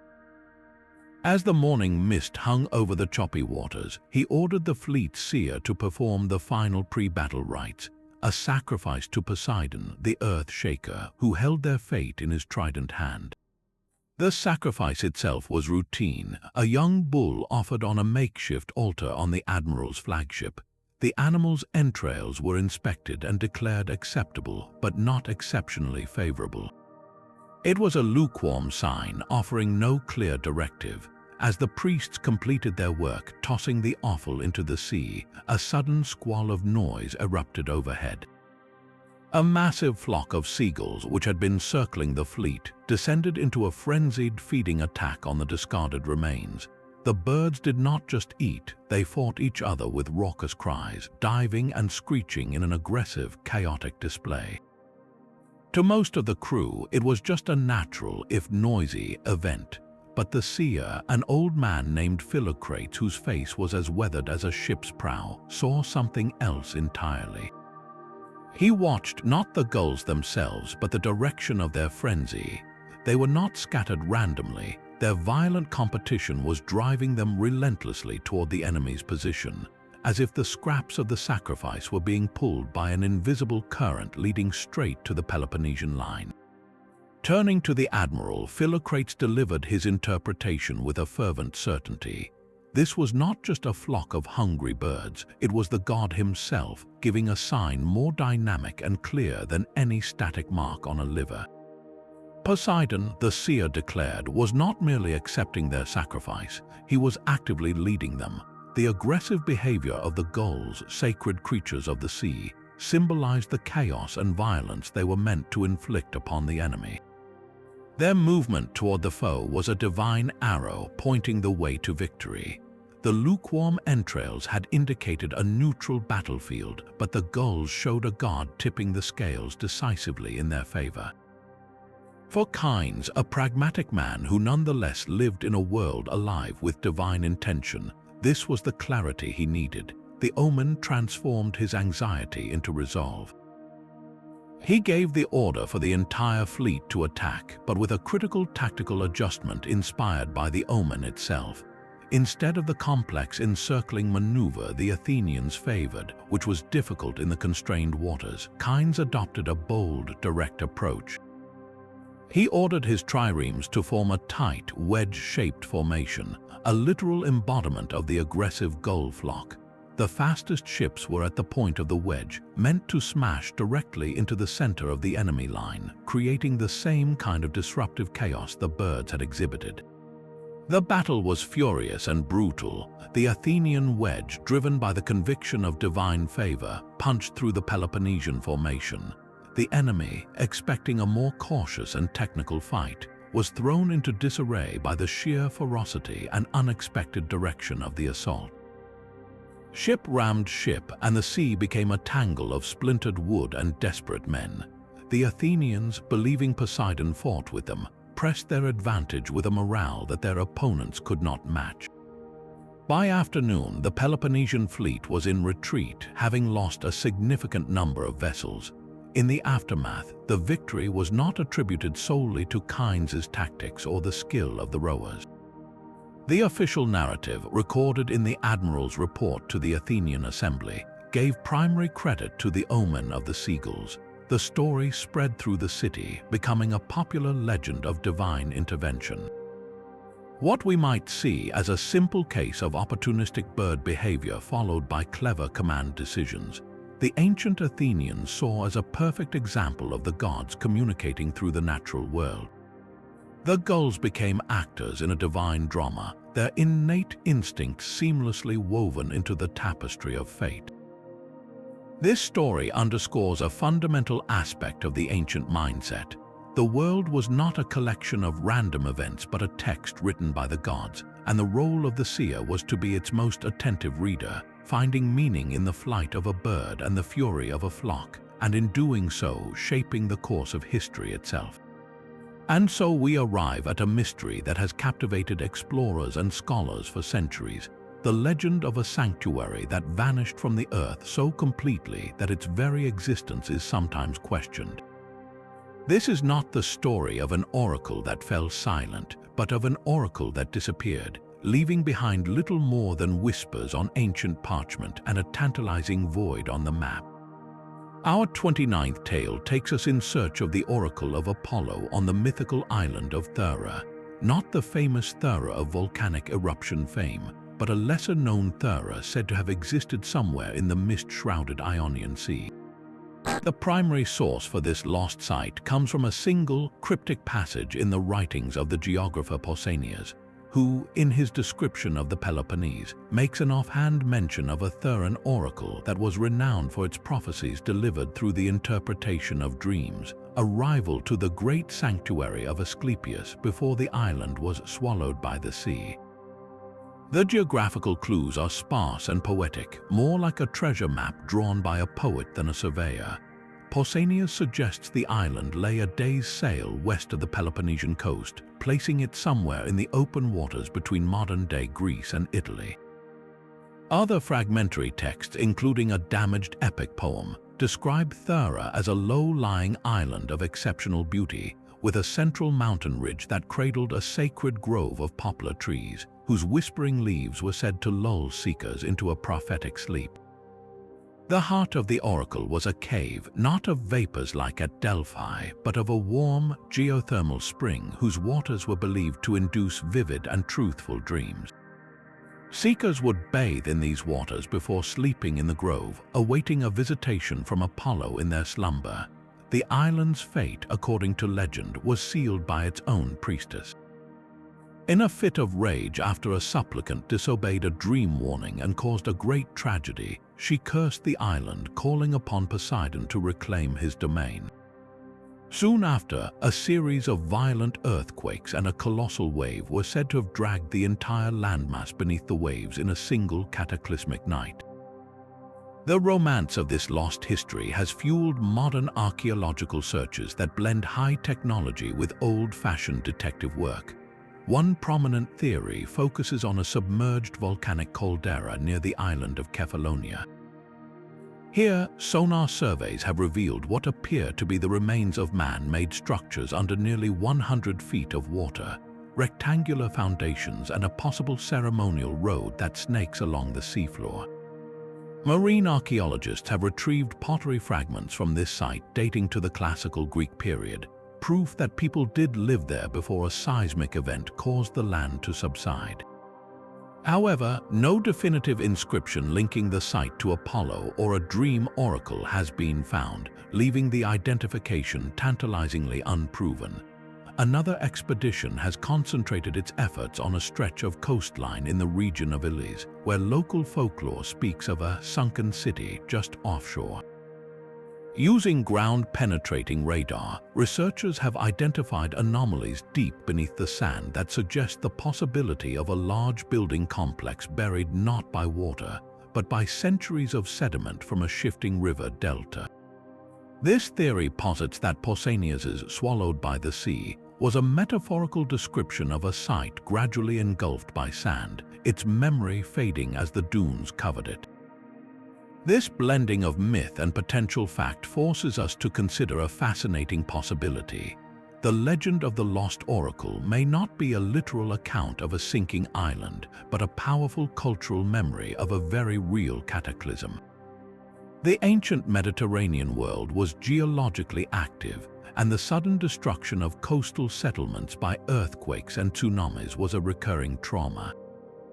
The story of a sacred island vanishing beneath the waves could be a composite myth, a way for generations of Greeks to make sense of a devastating natural disaster that wiped a significant religious center from the map. The specific details, the angry priestess, the disobedient supplicant, are classic mythological tropes used to explain the inexplicable wrath of nature. The search for the lost oracle, therefore, is about more than just finding ruins. It is an attempt to pinpoint the historical event that gave birth to one of the ancient world's most enduring ghost stories.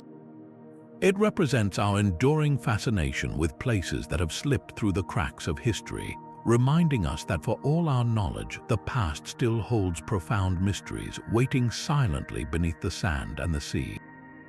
The final story in our journey through the forgotten voices of the ancient world carries us away from the grand stages of history and into the quiet, fading light of a tradition on the verge of silence. It is the 4th century of the Common Era, and the world has changed. The Roman Empire, now under Christian emperors, has issued edicts banning pagan practices. The great oracles, the nerve centers of the classical world for over a millennium, have fallen quiet one by one. The temples are emptying, the priests dispersing, the sacred fires extinguished.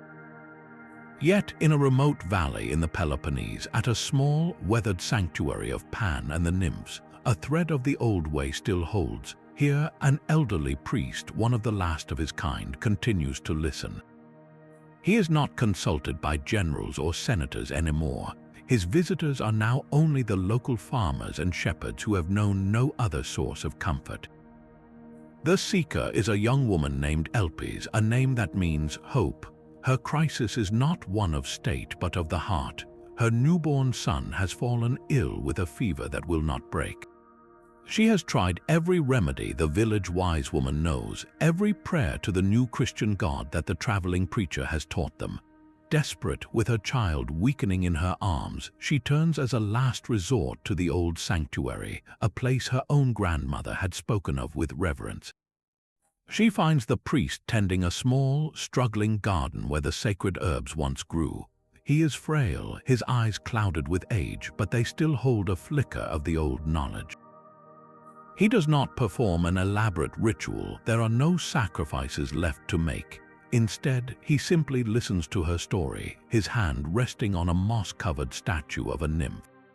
He then leads her to a nearby spring, one that has long since ceased to be seen as divine. He cups his hands, drinks from the water, and closes his eyes. The prophecy he delivers is not a riddle or a verse. It is simple, direct, and heartbreakingly practical. He tells Elpis to return home and to search the southern wall of her stone hut near the base for a specific type of spider's web. He describes it as having a peculiar, silvery sheen in the morning light. She is to carefully gather the web without breaking it and steep it in goat's milk. She is to then use a feather to place a single drop of this mixture on the baby's lips. The entire instruction feels less like a message from a god and more like the folk wisdom of a very old man. There is no promise of a miracle, no grand declaration of divine will. It is a quiet, almost humble suggestion.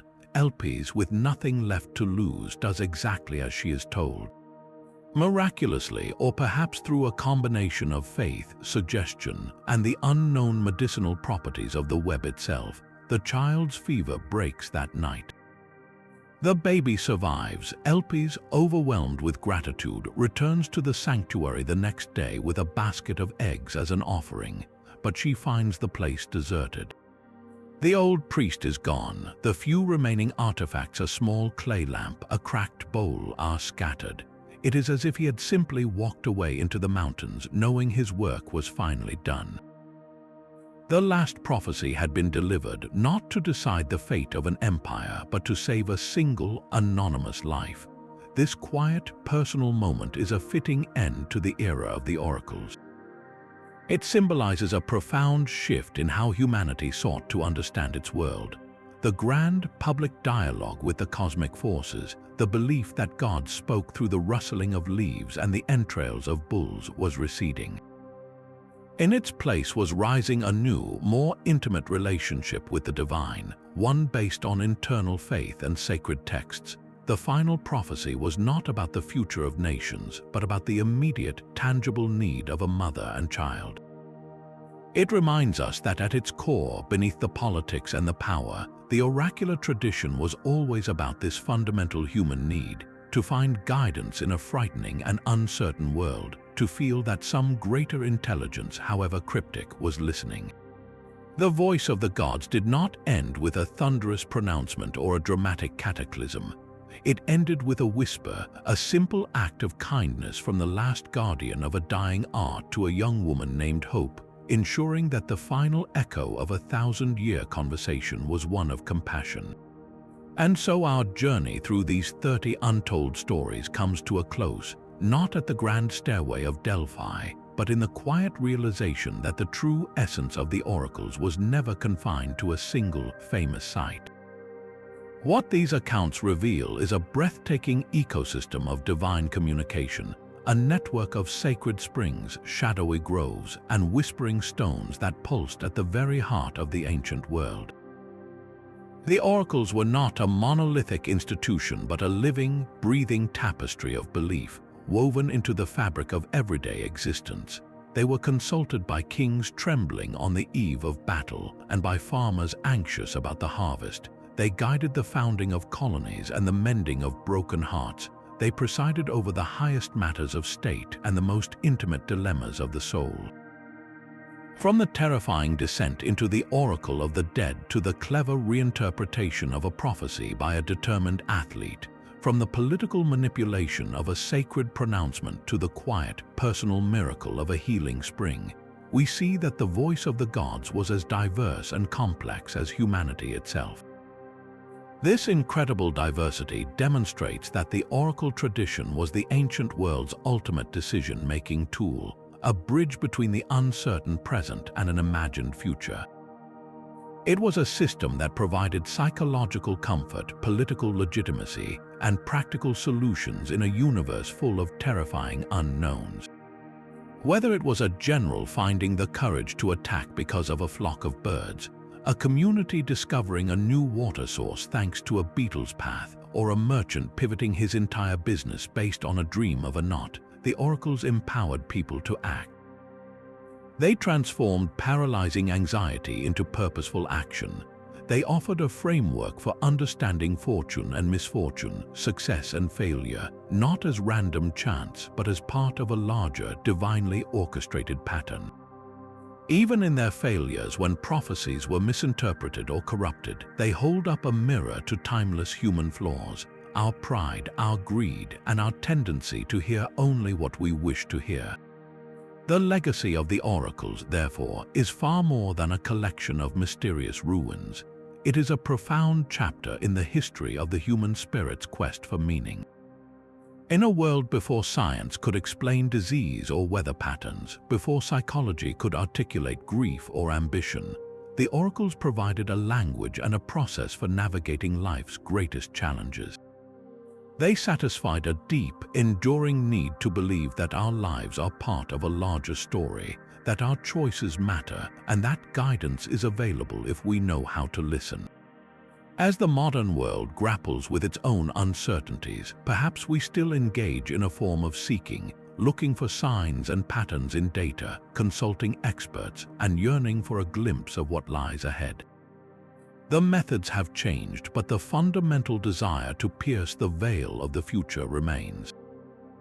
So we leave you with this final thought, a question to carry with you from the shadow of the sacred groves into your own world. If you could stand before one of these ancient oracles, if you had one question to ask of the divine, what would it be?